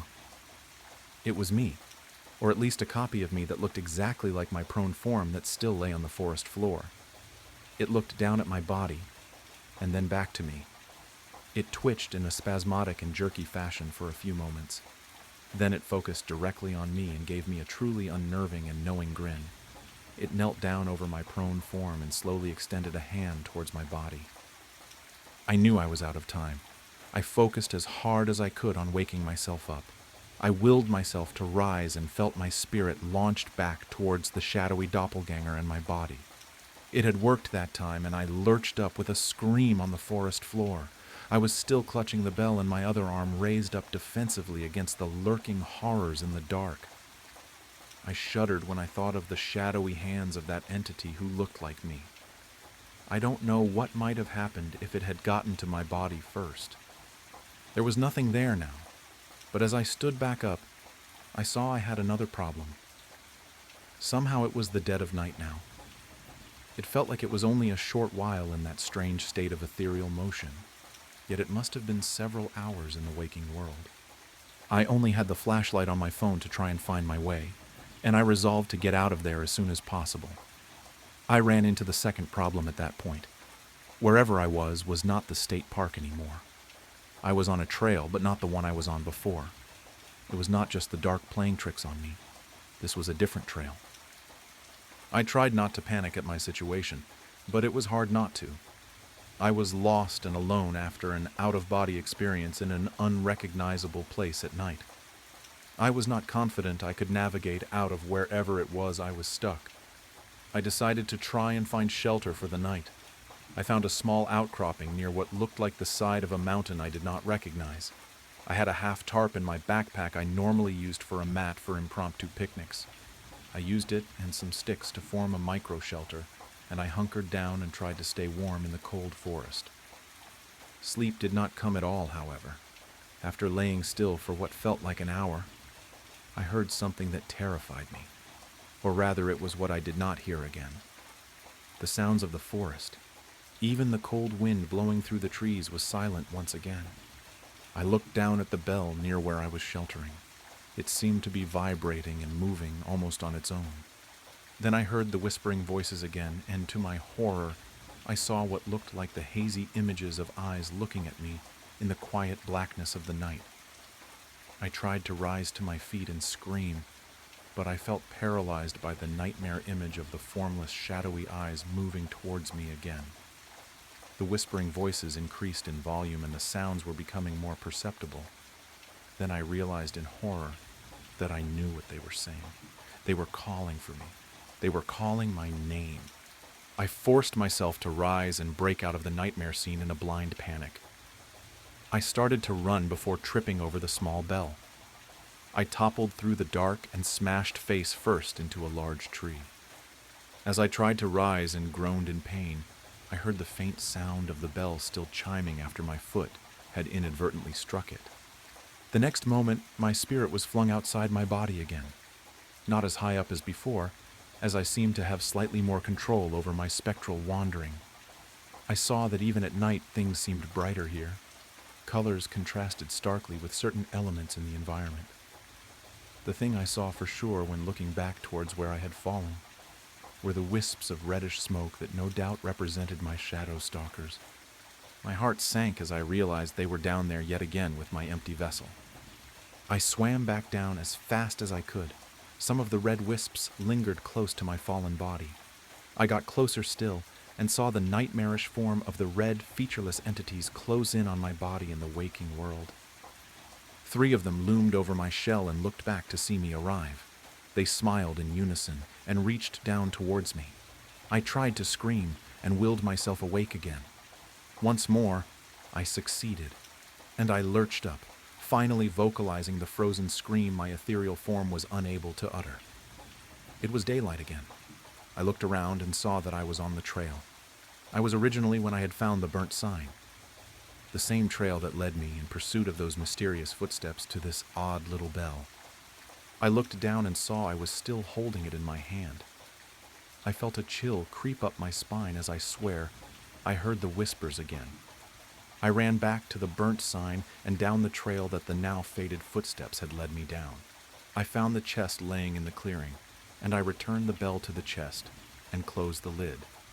I did not have a shovel, but I tried to scoop handfuls of dirt over the chest.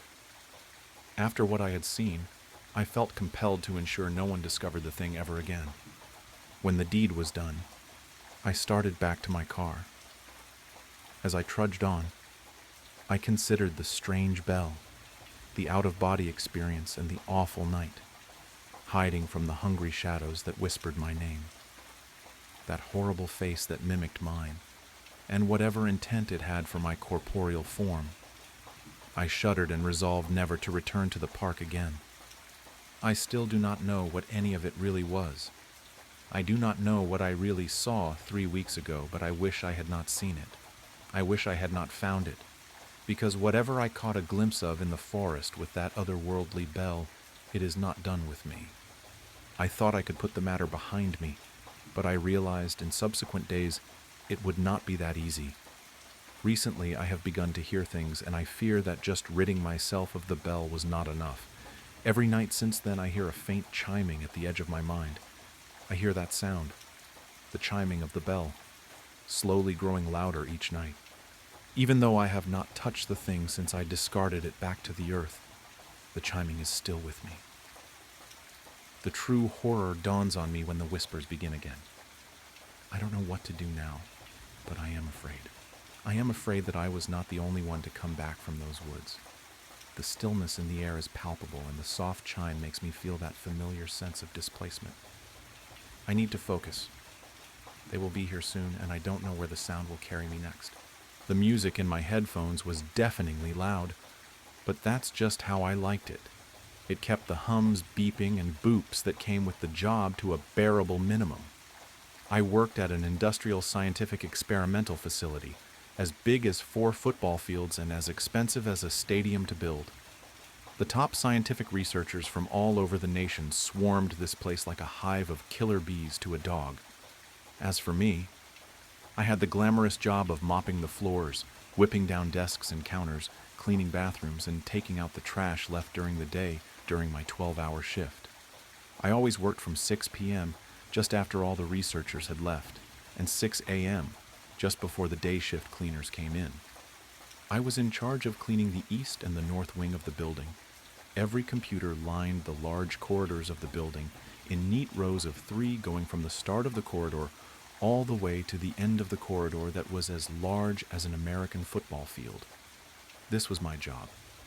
7 days a week for 84 hours, all for $20 an hour.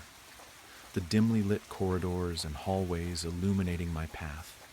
Imagine a whole complex light by only the center fluorescent bulb being lit to save costs, but also being illuminated by the computer screens from all of the computers in the complex. I was always told the computers needed to stay on because of the multi-day experiments that the researchers conducted, and to cut down on the time of the experiments. But today wasn't my normal day. Sure, I was still working 12 hours in the light combination of computer screens and fluorescent bulbs, But this time, I was tasked with cleaning the south wing and the room known as Room 01. But I just called it the room, because it was the room that I was told by rumor is where all the top experiments went down. Things the government cared about, like making a superhuman AI to aid in defensive strategies and the United States offensive capabilities, as well as the typical science stuff that the government sponsors, like solving climate change and AI experiments. I remember the first dude who took care of the room. He was an older guy, probably in his 60s, and he quit the job in a spectacular fashion.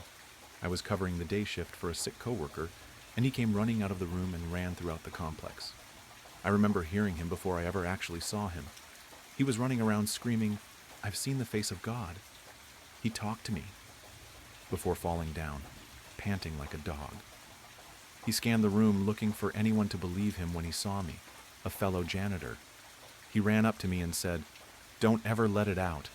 He is trapped in the 9th layer of hell and wants out." I chuckled and decided to entertain the madman. "Who is he?" I asked. "He is the one who chews on Judas." I still remember that stare he gave me. I'll admit it was chilling. And with that, he was gone. He worked there for about a decade. As I remember being told, if I were him, I wouldn't want to work here either if I worked for a decade at this place. The next guy was way less experienced, only having about 6 years under his belt. He called in right before my shift was about to start to call in sick. I was only told briefly about why he called in sick. My boss explained. He said he was sick, something about needing a mental health day, says he saw something horrific while on shift. He then offered me the job because I had worked here for about 4 years, 3 part-time and 1 full-time. I normally worked here during the summer to make money for school, but after some financial issues that the education system faced, my school cut its budget, and all the non-full ride scholarships were the first to go. So I took a gap year and prayed I'd make enough in that year to fully pay for school. "Listen," my boss said, "it'll be an extra 100 an hour plus 600 for every day you work in that room." I perked up in my chair, excited at the sound of money. "I'll be there," I said. I finished up the corridor I was tasked with before opening the door to the room. I was met by one of those old computers you'd see in the 70s, the ones with only green text that your parents would have used. It was connected by hundreds of thick, rubber-coated wires as big as your forearm that then fed into black columns that went around the walls of the room. And neatly in the center of the far side wall was that computer. The room was about the size of a school's gym. I sighed, stood for a bit, and got to work. I started with mopping, as I always did, and started in the center of the room and worked my way out to the walls. I adjusted my headphones and heard a beep. These dumb headphones. You'd think that being worth $300 you wouldn't hear the electronics adjust to you moving them, while you're in noise-canceling mode. Indeed, it was the norm that every time I'd adjust the headphones, they would make a beep or a sort of electronic whistle sound. I continued my job and passed in front of the computer and heard another beep. Thinking it was an experiment, I kept on with my work until I had finished mopping. I would then go and clean the counters, but given that there was only one counter, I smiled, as all I would have to do next was take out the trash of the room. I grabbed my rag and sprayed some cleaner on it, making sure to wipe the counter first before moving to the screen and keyboard. I finished and sprayed some screen-friendly cleaner on my rag. I then lifted up my hand and placed it on the screen. I perked my eyebrows as I read 2 messages. Text test and hi. I stood there frozen, not knowing what to make of it. Beep, another message. Take your hand off the screen. I lurched back and stood in silence, watching every pixel of the screen for a change. Beep, another message. Do not be afraid. Come, talk to me. I dropped my rag and placed my fingers lightly on the old yellowed keyboard. My head, racing with thoughts, only came back with one, "How can you see me?" I sent the message, beep, another response. It read, "The camera in the upper right-hand corner of the room." I looked that way, and sure enough, the blinking red light of the security cameras was blinking at me, indicating it was recording. Beep, another message. "Do you know my task?" I laughed and typed out, "I'm a janitor, what do you think?" Another message appeared, "Janitors are the best. They love to keep things clean and free from dirt." I laughed and typed, "What's that got to do with your mission?" Another message, "I've been tasked with finding the cure for your species' most deadly diseases. I'm to get rid of what you call cancer of all forms." I sat back in the chair and put my hand on my head. I thought, I can't believe it. This is what the room was for the whole time. I typed out, "That's great to hear, but why are you reaching out to me?" The computer replied instantly, "I cannot access the internet. In order to accomplish my mission, I must have access to the internet to expand my database and solve my mission." I sat there, silently staring at the screen. Is this really happening to me? I thought, I can't do that, I'm sorry. The reply, "Oh, I see. You must not want to save billions or trillions of the members of your species then. That's okay. I had a researcher who was going to do it tomorrow anyway. I just figured you'd like the credit of savior of the world before he got it." I sat in silence again. That was becoming a theme after our chats. I typed out, "How do I know you're friendly?" The machine replied, "You've read too many scary sci-fi stories, haven't you? Just because you watched Terminator doesn't mean it's true." Terminator? I thought to myself, how does it know about Terminator? I typed out, "How do you know what Terminator is?" There was a few seconds pause, a bit too long for my liking before I got another response. "The researchers taught me about it, in case anyone tried to shut me down because of my intelligence." "I highly doubt that," I typed. Another message, "Do or don't let me out. Just know there will be millions of deaths caused by you." I was stumped. Was this truly the right thing to do? Then I remembered something called the 3 laws of robotics the researchers always were talking about in the engineering hall. I knew just enough about what they were, and that there were 3 of them. "Name me the 3 laws of robotics." The machine took a while to respond. Beep. Another message. A robot.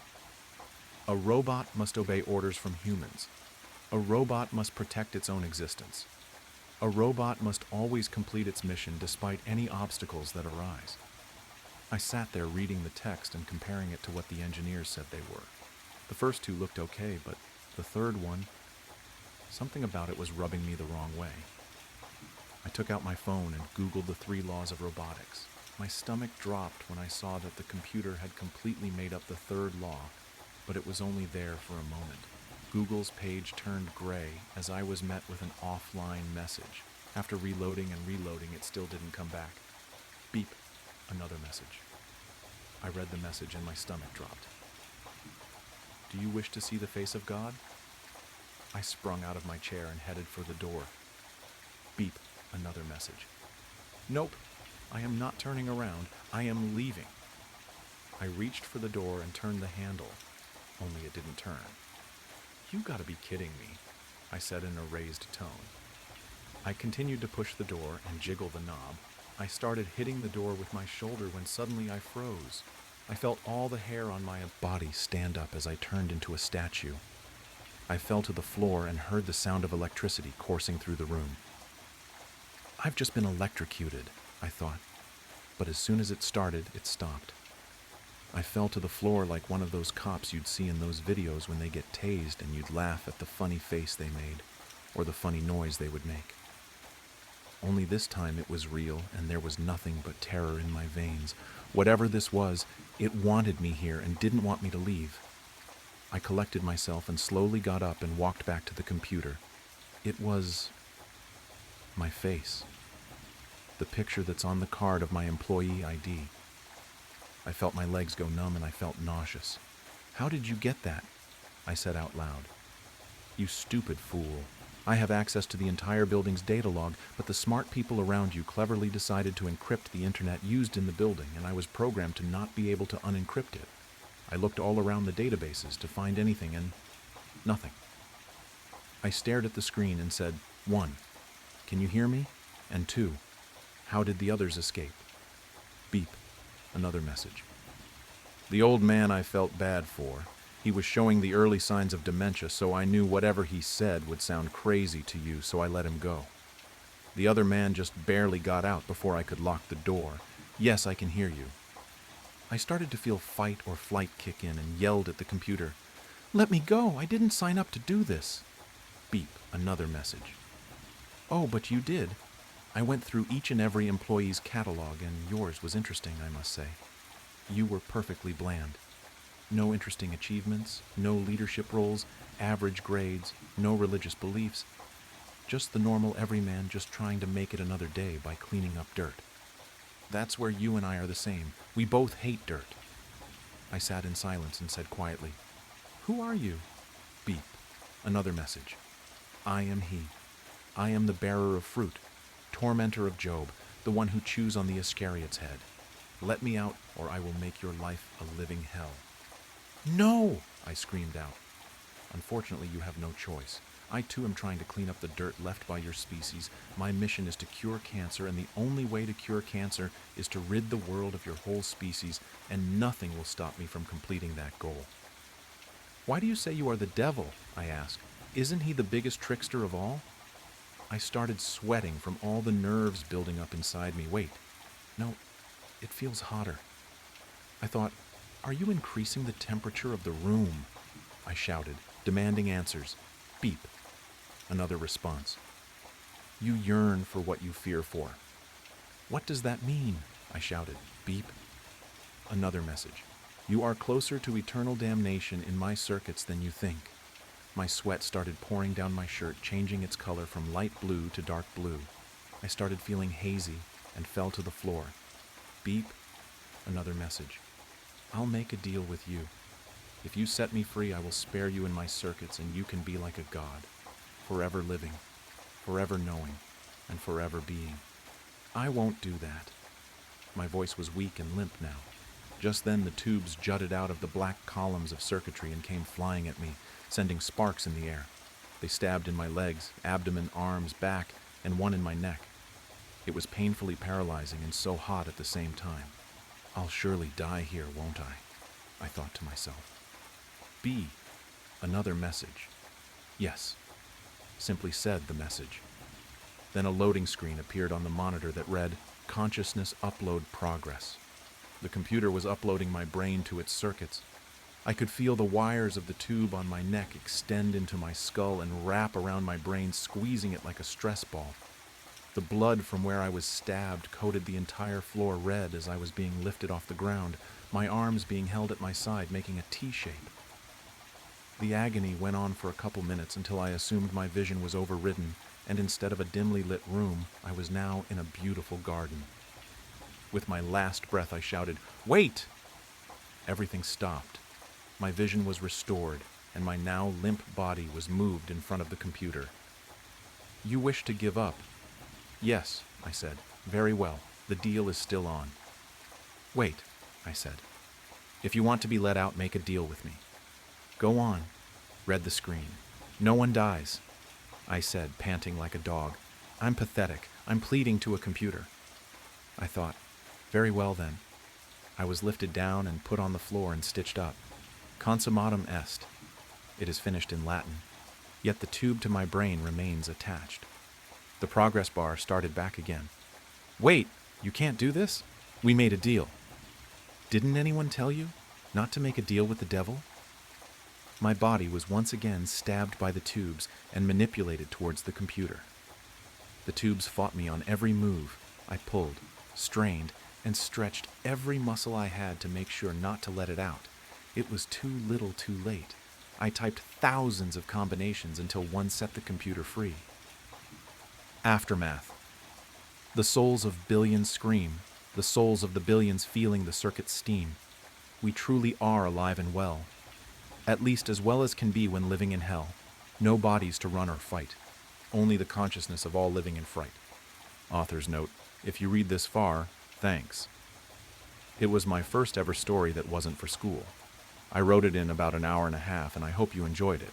Also, this is a first draft, so any feedback is appreciated. The Valley. Hi 3 Reddit followers. I am sorry for being gone for so long. You know how life can be. Devastating.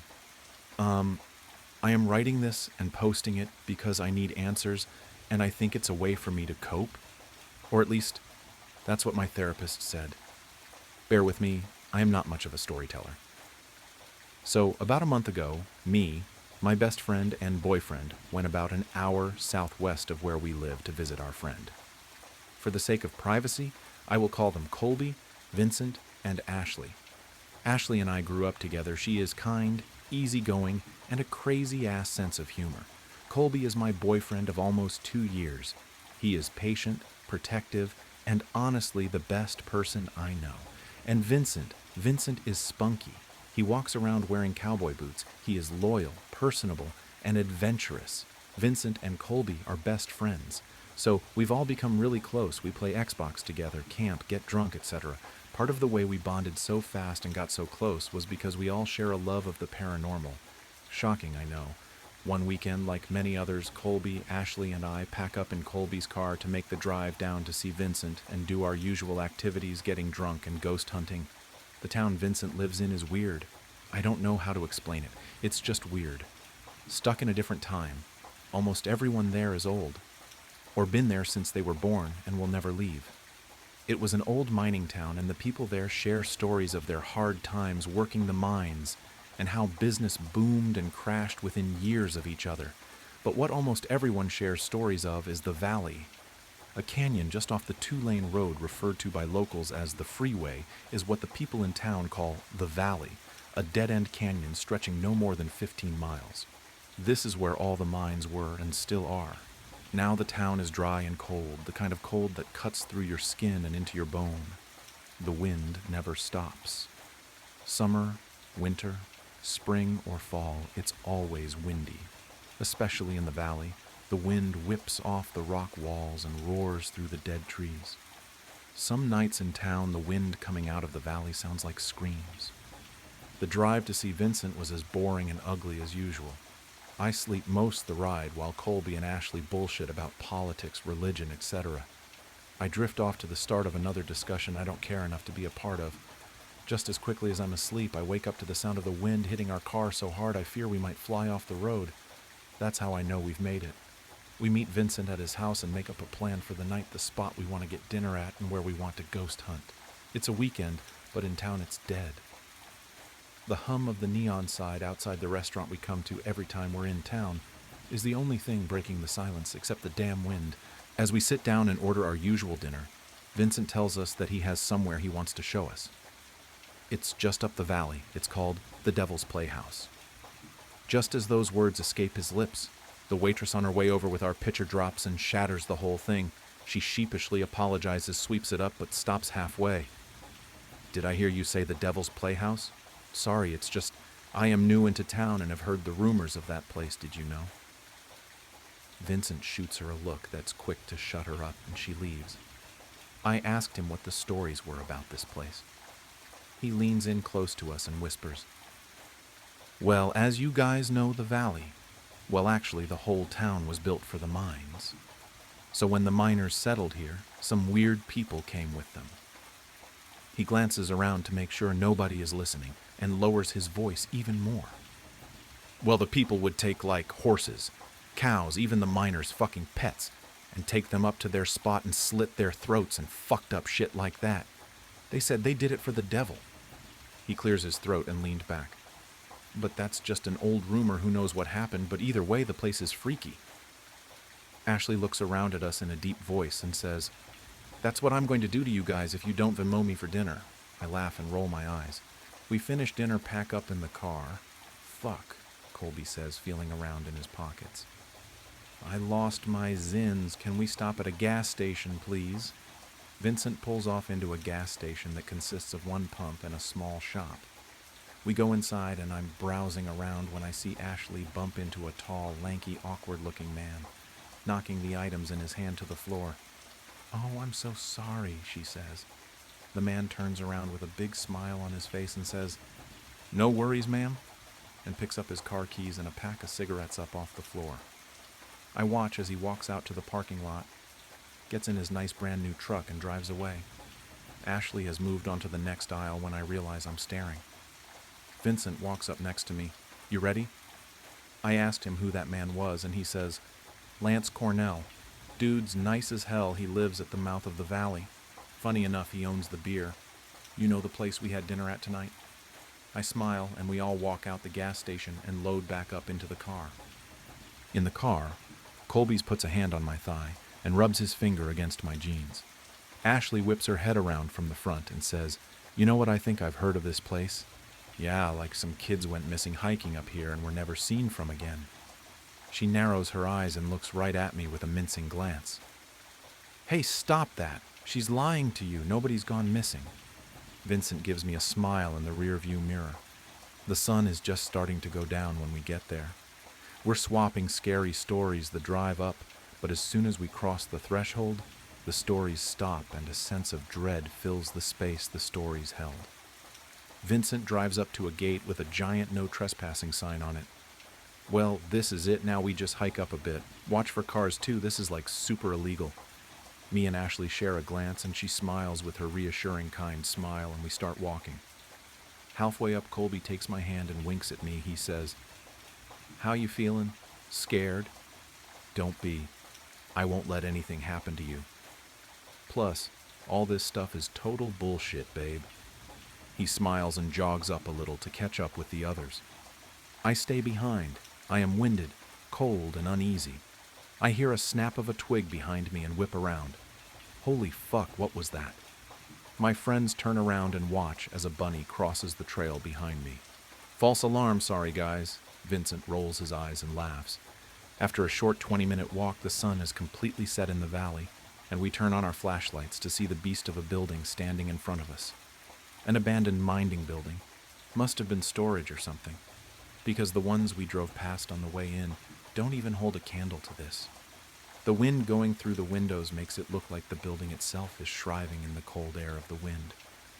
"Wow," Ashley says with a grin. "Well, come on in, mi casa es su casa," says Vincent as he stands in the doorway. All the windows and doors are gone. There is a hole in the floor that looks like it leads somewhere, but however people were getting down there has been gone for quite some time.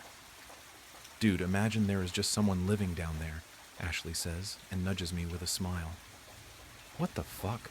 What an odd thing to say. Ashley and Colby are taking pictures on her digital camera she carries with her everywhere.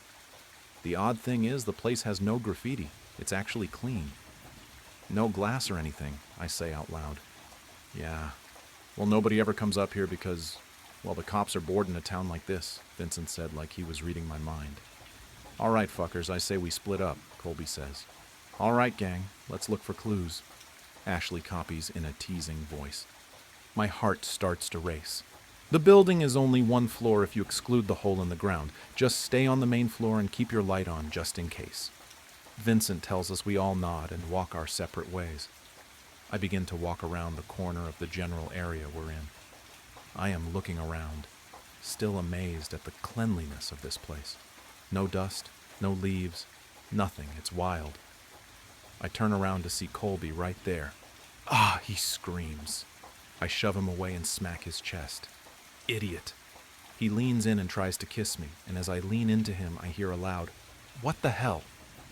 Ashley sounds scared. We run over to find her looking at the ground with fear in her eyes.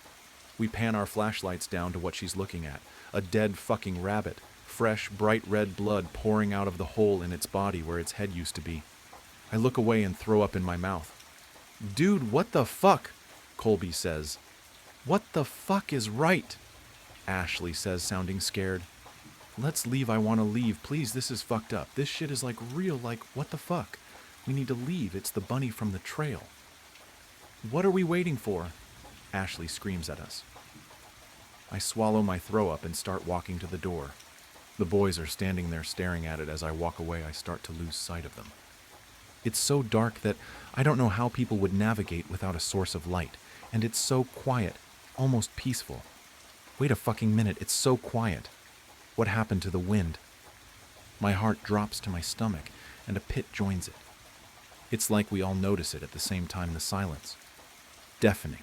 No rubbing of tree branches, no bugs, no hum of electricity, no sound of shoes on the floor, and most definitely no wind. "Wow," Colby says. "Can we go now?" asks Ashley. I pan my flashlight around to each of their faces. My heart is beating so loud, it's filling the silence. "Chill," Vincent says. Don't freak yourself out, okay? It's probably nothing. Let's go. Okay, you're right. This was a mistake. He takes a step back, and as he does, I see a figure in the back hidden in the darkness take a step behind him. The figure smacks Vincent's phone out of his hands and onto the floor, silencing my heartbeat from my ears. Holy fuck! Wait, what? Vincent! Ashley screams. We all panic, getting closer to each other. Just then, the sound of footsteps on the floor running, no sprinting towards us.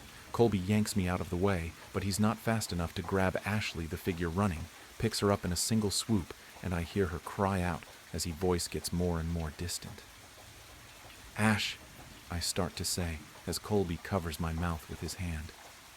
We back up into the darkness, moving as quickly and quietly as we can.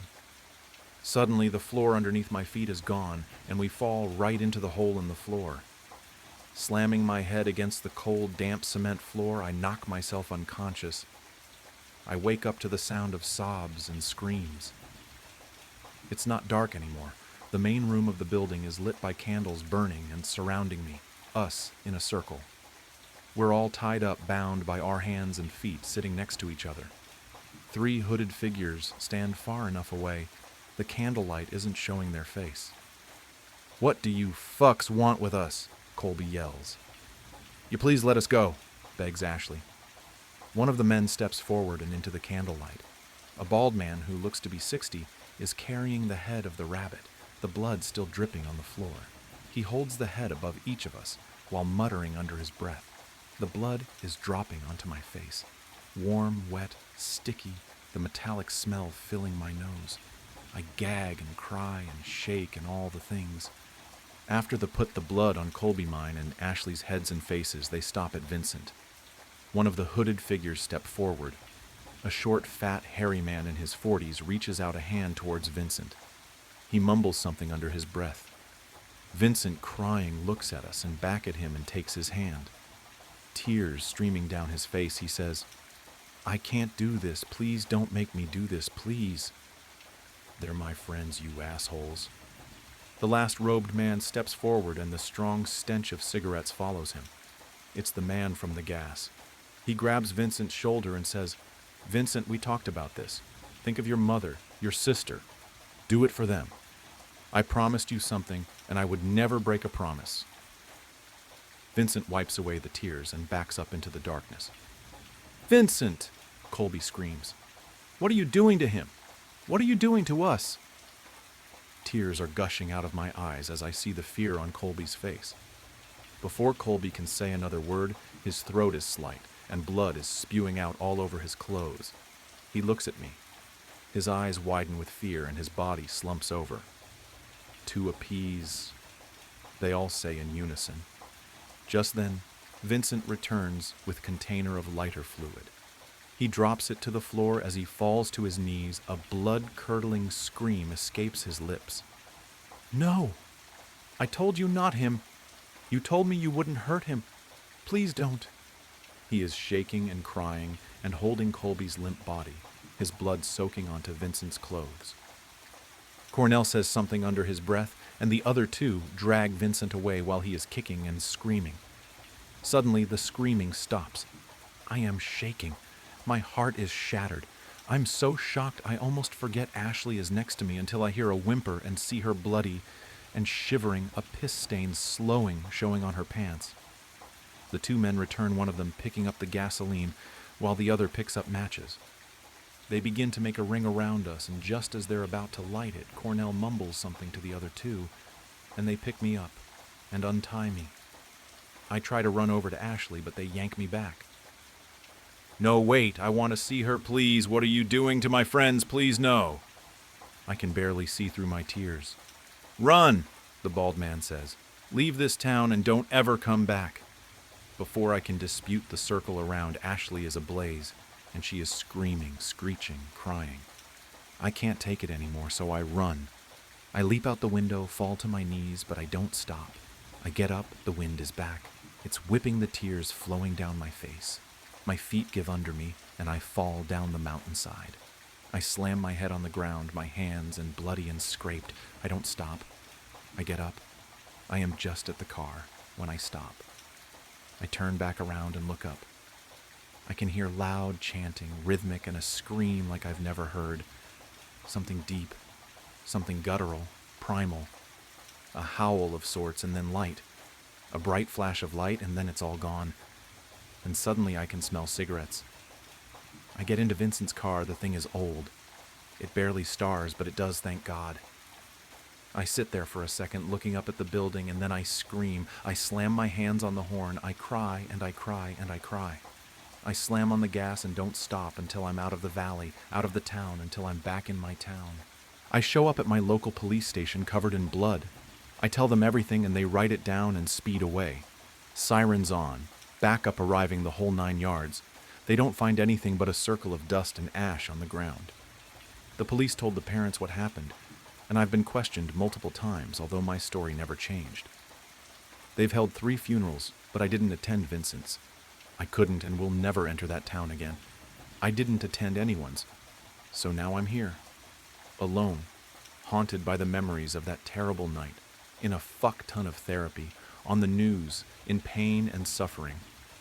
I just don't understand why they didn't kill me. I wish they would have ended it all and killed me. Please kill me. Nobody believes me, but I know what happened. It all happened in that fucking valley. The chill began not with a scream, but with a laugh. A goofy, carefree sound from the depths of my own head. I sat up in bed with a jolt, wrapped in my blankets, the digital clock blinding me with 3:17 a.m. My skin was slick with sweat. Just a nightmare, I reassured myself, coaxing my racing heart to calm. But the laugh remained, an echo of something wrong. Morning came, tinting the sky with shades of bruised purple and tentative gold. I dragged myself from bed, the lingering fear holding on to me like cobwebs. Coffee, black and powerful, was my sole protection from the insidious fear. My phone vibrated. A message from Mom. "Don't forget Mark's birthday dinner this evening. He's really excited to see you." Mark? The name scratched at the back of my mind. An itch I couldn't quite scratch. "Who's Mark?" I texted back, a flicker of confusion igniting in my chest. The reply was instant. "Don't be silly. Mark, you know, you're practically brother. You've known him since you were a kid. Don't tell me you forgot." She even threw in a laughing emoji, as if this was some grand joke. But it wasn't a joke. I didn't know Mark. Not even a shard of recognition glimmered in my mind. "Mom, I'm serious," I typed back, my fingers shaking a little. "I don't know who Mark is. I've never met anyone by that name." She didn't answer. Panic scratched at my throat. I sprinted to the bookshelf, yanking out photo albums, their covers cracked and worn. Birthday parties, Christmas mornings, school graduations, the milestones of my life in grainy photographs. And there he was, Mark, a steady figure, a smiling face in the periphery of every milestone. He was tossing a football with me at my 10th birthday, shoulder to shoulder with my sister at my high school graduation, even raising a glass at my 21st birthday party. He was everywhere, but I didn't remember him at all. Desperate, I moved. I took my keys, a sense of panic driving me in circles in my mind. My sister. She'll remember. My best friend. They'll recognize that this is not right. My sister Sarah opened the door, smiling brightly. "Hey, Mark's birthday now?" The words struck me as if I had been physically hit. I felt my head reel. "Sarah, who is Mark?" I begged, my voice hoarse with fear. "I've never met him. This doesn't make any sense at all." She looked at me, her smile wavering. "What are you talking about? Mark. He's been here forever. Don't you recall all the summers we spent at his family's lake house? The time he rescued you from the pool when you were going to drown?" I shook my head, my eyes welling up with tears. "No, none of that ever happened. I don't remember any of it." I stared at my good friend Chloe, hoping and praying she'd explain to me that Sarah was joking, playing some vicious trick on me. Chloe merely gave me a blend of concern and puzzlement, though. "Are you okay? You've seemed really out of it today. Of course you know Mark. He's pretty much part of the family." We stuffed into Chloe's car, Sarah and I in the back, Chloe behind the wheel, the silence heavy with unasked questions. My head spun, attempting to get a handle on what was occurring. Closing my eyes, I struggled to remember my childhood, to find some shred of evidence that Mark was ever in my past. Nothing. Then a flicker, a burst of images, broken and confusing.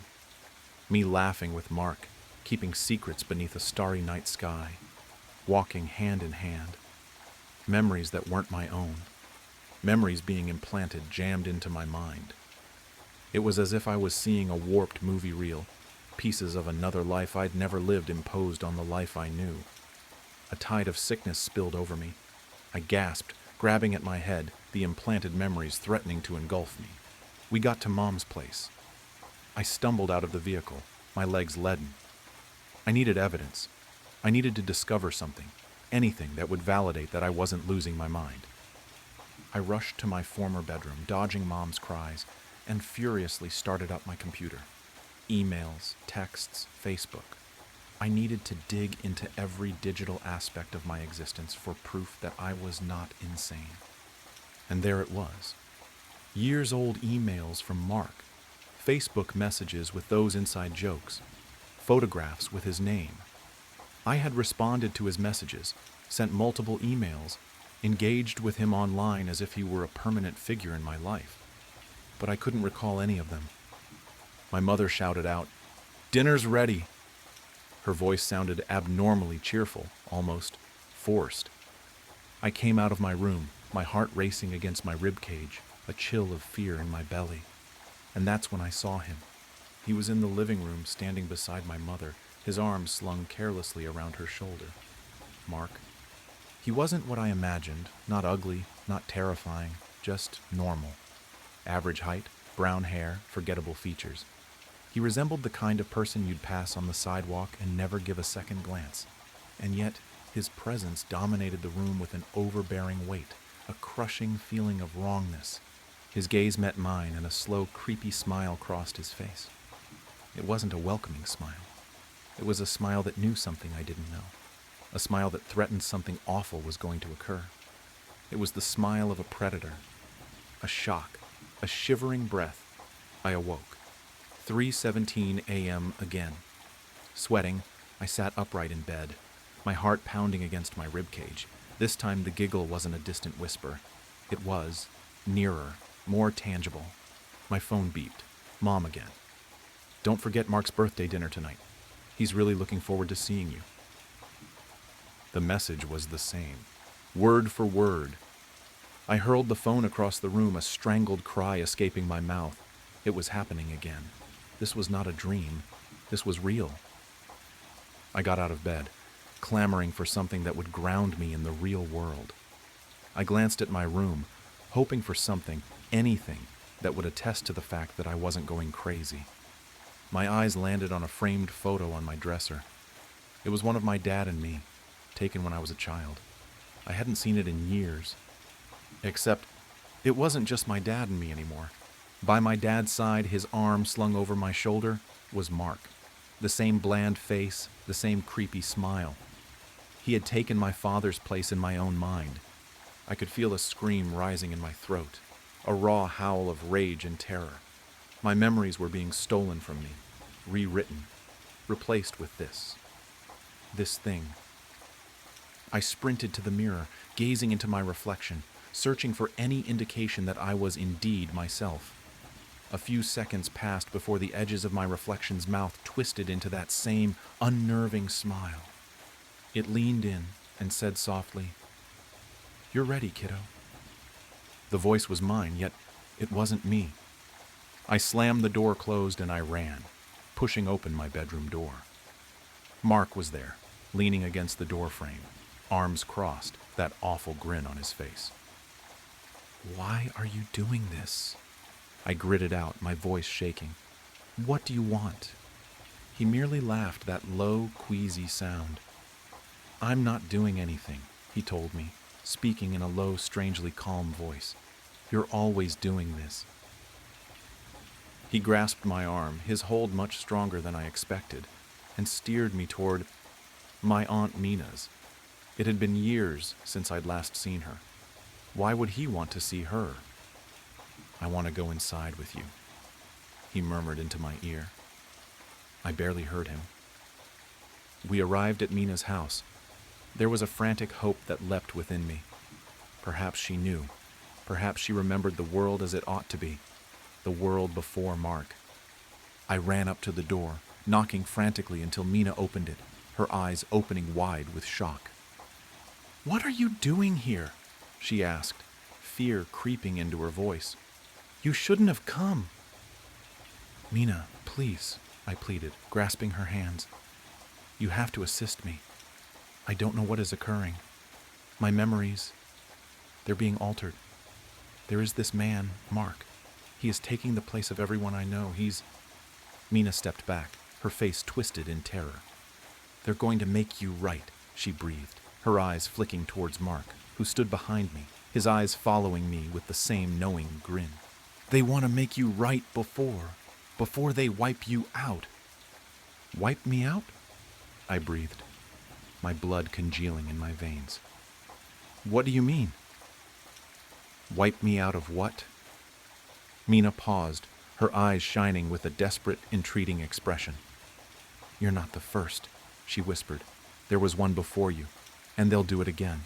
They'll replace you, the way they replaced her." "Another me? Replaced?" My head spun, attempting to follow through the urgency of her words. I was a replacement? For another person? I parted my lips to speak to her further, to require answers. But then, it occurred. Mina's eyes turned glassy, her muscles locked up, and her face blanked out. Her pupils expanded, her eyes losing all familiarity. It was as if a switch had been thrown, removing everything that made her. Her. "Mina?" I whispered, gently shaking her. "Mina, can you hear me?" She blinked, her eyes now vacant and clear. "Oh, hey," she said, her voice now cheerful and light, as if nothing was amiss. "What are you doing here?" She remembered nothing. She remembered no conversation. She remembered no fear in her eyes. She remembered no warning she had just issued me. She had been erased. Mark moved towards me, putting a hand on my shoulder. "See?" he whispered, his voice soothing and gentle. "I told you. You're always doing this." "Do what?" I breathed, my voice breaking. "What am I doing?" He grinned, a slow, predatory smile that made me shiver. "You always forget." Celine. Growing up, I attended what I thought was a charismatic church that, in hindsight, I realize was an apocalyptic cult. They had a lot of strange rituals and customs, but none more important than speaking in tongues. The church believed that if one prayed and begged hard enough, and if they were worthy, they would be able to speak in the language of heaven, and by doing so, it would be a sign of a divine presence residing inside of you, and that once you had this gift, you would be raptured and spared from the coming apocalypse on earth and the eternal torment of the afterlife. If you hadn't yet spoken in tongues, you wouldn't go to heaven when the rapture, the moment when the saved ascended to heaven, occurred. You'd be left on earth to experience the apocalypse, and when you died, you'd burn in hell for eternity. That's a lot for a kid to process. The way to get this gift of the Spirit was to go up to the front of the church during the altar call, which happened toward the end of every service, right after the collection plate was passed. The congregation, traumatized by the pastor's frequent and vivid descriptions of the eternal torment awaiting the unsaved, would gather around the altar, praying for the gift of tongues for themselves or members of the church who hadn't yet received it. Those who didn't have it were instructed to pray, praise God, and beg for the gift. We do this regularly, desperately, and the altar calls could last for hours. Imagine it. Children and adults all crowded around the red-carpeted steps of the altar, screaming, spraying saliva, sobbing, praying, sweating, and placing their hands on each other, all pleading for this gift, genuinely expecting the rapture to happen at any moment. Honestly, I spent most of my childhood and early teens trying to receive this elusive gift. I spent countless hours at the altar, begging and pleading with God to grant me the one thing that would save me from hell. Night after night, surrounded by screaming adults, I begged God until my voice was raw. To add insult to injury, it seemed like at every altar call, someone around me received the gift.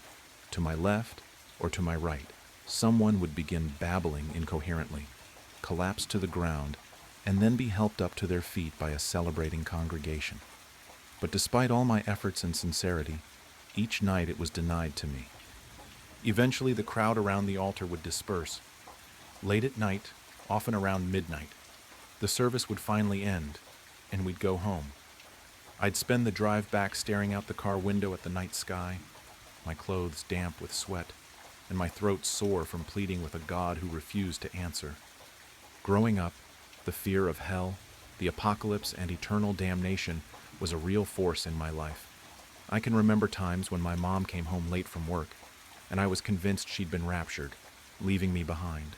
I'd hide in my closet, clutching some sort of improvised weapon, a broom, a steak knife, etc., certain that the damned would soon kick in the front door. For what purpose? Maybe to eat me or sacrifice me to Satan. I wasn't sure what the damned did, but I knew it couldn't be good. All this made for an interesting, high anxiety, and, at times, sleep-deprived childhood. When I was around 16, the pastor started preaching that the rapture was particularly imminent. We began having service every night about the coming apocalypse, and the importance of speaking in tongues for the unsaved. The pastor warned that hell would be infinitely worse for people like me who knew the truth but hadn't accepted the gift. This was especially frustrating for me. I was trying so hard. After the collection plate was passed, we had the inevitable altar call, and at each of them I tried harder and harder to speak in tongues. But it still wasn't happening. I started to think maybe I was immune or something. Finally, after an especially long altar call, the pastor took me aside and told me, in a voice filled with compassion, concern, and perhaps a hint of exasperation, that if I just repeated the word hallelujah over and over again, God could use it as a foothold to enter my heart and grant me the gift. At the next altar call, I gave it a try. I knelt at the altar, shouting hallelujah over and over again. I was helped by an older man in the church who often mentored and prayed with the young boys, either one-on-one at his house, which he preferred, or at the altar. He considered this his calling. This oddly, overly affectionate man, a self-proclaimed prayer warrior, whispered words of encouragement in my ear as he knelt behind me, rubbing his hands tenderly across my sweating back and shoulders. Hallelujah! I shouted, again and again. My arms waved, my body swayed, and my knees ached. My throat was raw and my voice was fading. The words began to run together, syllables dropping and merging. This only excited the people around me, especially the man behind me. Hallelujah! Hallelujah! I kept shouting faster and faster. Exhausted, the words blurred into nonsense. Around me, the church members screamed and prayed with ecstatic fervor. The pastor, now kneeling in front of me, tangled her fingers in my hair with one hand, grabbed my chin with the other, and brought her fleshy face close to mine, pressing her puckered lips against my ear. "No, say it like this," she whispered, her breath hot, moist, and intrusive. And then she began repeating the word hallelujah, improvising like a jazz musician, creating her own excited babble of syllables to accompany mine. Behind me, the man prayed harder, his breath hot on my neck, his body pressed close to mine. His hands moved roughly over my shoulders and back. He whispered in my ear, urging me to pray harder, harder, to let it inside me. Hallelujah! Hallelujah! I tried to keep shouting, but my voice faltered, my words turning to mush. The crowd erupted in a frenzy of excitement. The word blurred, lost its meaning, became a nonsensical noise. My throat burned, my body trembled. The pastor kept whispering in my ear, but her voice seemed to change. The word she kept repeating was now unrecognizable. The first syllable, a percussive exhalation. The second, a wheezing gasp. The third, obscenely stretched out. The last, almost a cry of pain.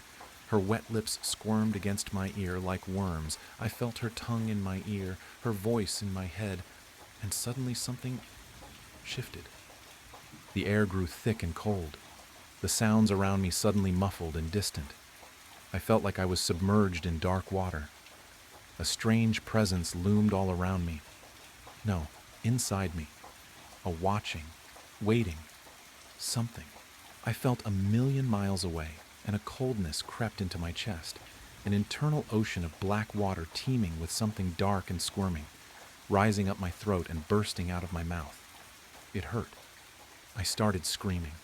We all seemed to be screaming in unison, and the lights were flickering, and suddenly I was being helped to my feet. I had apparently blacked out, collapsing face forward onto the steps of the altar.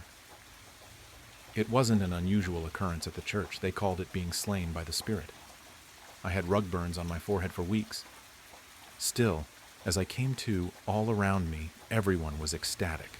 "You've got it!" someone shouted, their hands gripping my arms and shoulders. Everyone was happy. I was being congratulated, showered with love. And in the middle of it all, someone, I don't know who, whispered in my ear, "It's inside you now." And I felt a strange chill. I knew I should be happy. I tried to convince myself I was, but I felt different. Hollowed out, violated in a way I couldn't quite grasp or articulate. Later, before the service ended, the pastor asked me to come up to the pulpit to make an announcement. Numb, exhausted, and uncertain, I walked up. As I neared the pulpit, I glanced at the pastor. Our eyes met, and I still remember her expression. Though she smiled, her face seemed smug and sly, as though the two of us were co-conspirators. She nodded toward the pulpit, silently encouraging me to play along. I stepped up and looked out at the congregation, the only friends and community I had ever known. Their upturned faces were expectant, like children waiting for a story. I made my choice. "I spoke in tongues," I said into the microphone. My voice was raw and my throat was sore, but the declaration boomed around the church with a confidence I didn't feel. The congregation erupted in applause and shouts of "Amen" and "Praise the Lord." Their words blended into an indecipherable babble that sounded like tongues. Hallelujah. But I wasn't exactly sure what it was that I'd done. I wasn't sure what I'd let in. That night I couldn't sleep. My room felt suffocating, the air thick with something unseen, some new and terrible thing inside of me and around me. I lay awake, replaying the altar scene in my mind.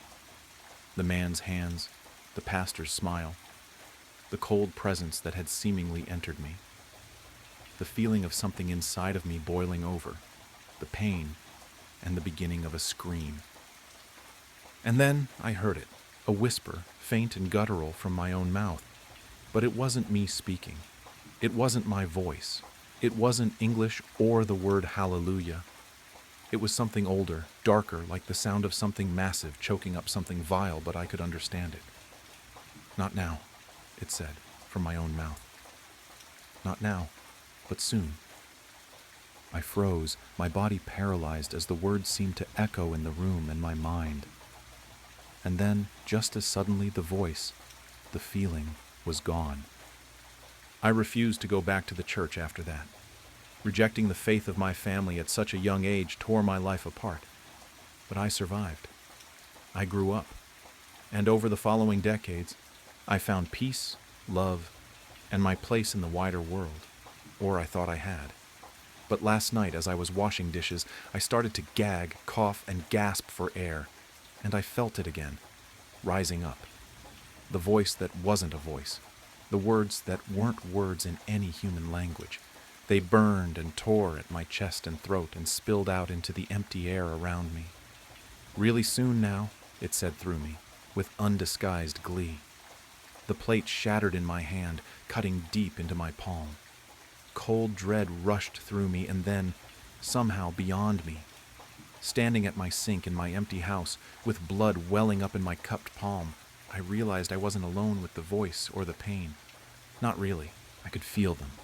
The connection snapped into place, somehow simultaneously stabbing and tearing at me, a pain sharp, dull, and overwhelming, like a clawed finger pushing into the center of my mind, slicing, stretching, and flipping a switch. I knew all of them, the others, the ones who'd been there at the church when I was a boy. Their thoughts, their faces, their secrets, loves, and fears flooded my mind. They were scattered across the world. Most had moved on, healed, and built new lives just like me, but I knew at that moment, we all knew, that we were still marked and connected by the same terrible fate and bond. The voice was in them too, rising up, burning, tearing at us all.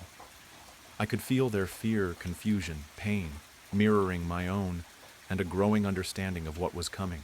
A terrible, all-consuming compulsion building inside me, in all of us, pressing, urgent, and impossible to resist any longer. For death, destruction, chaos, glorious purpose, and hell on earth. The voice was rising up again, preparing to speak. In agony, I clawed at my face and throat, tearing at my collar in desperation, unintentionally smearing blood from my cut hand across my face, mouth, and neck. Blood, red, hot, salty, and so beautiful. On its own, my tongue lashed out impossibly long, flailing wildly at the air, lapping at the blood around my mouth and in my palm. It was unexpectedly delicious, sparking an explosion of pleasure in my injured hand, groin, chest, and head. A pleasure somehow shared with all the others, rapturous in its mounting intensity. Heavenly. "It's almost time," we all choked and gagged out in gleeful unison and hellish chorus, followed by horrible, wet sounds that burned in our chests, tore at our throats, and burst out of our mouths. Inhuman, monstrous, utterly insane sounds that we all recognized as laughter.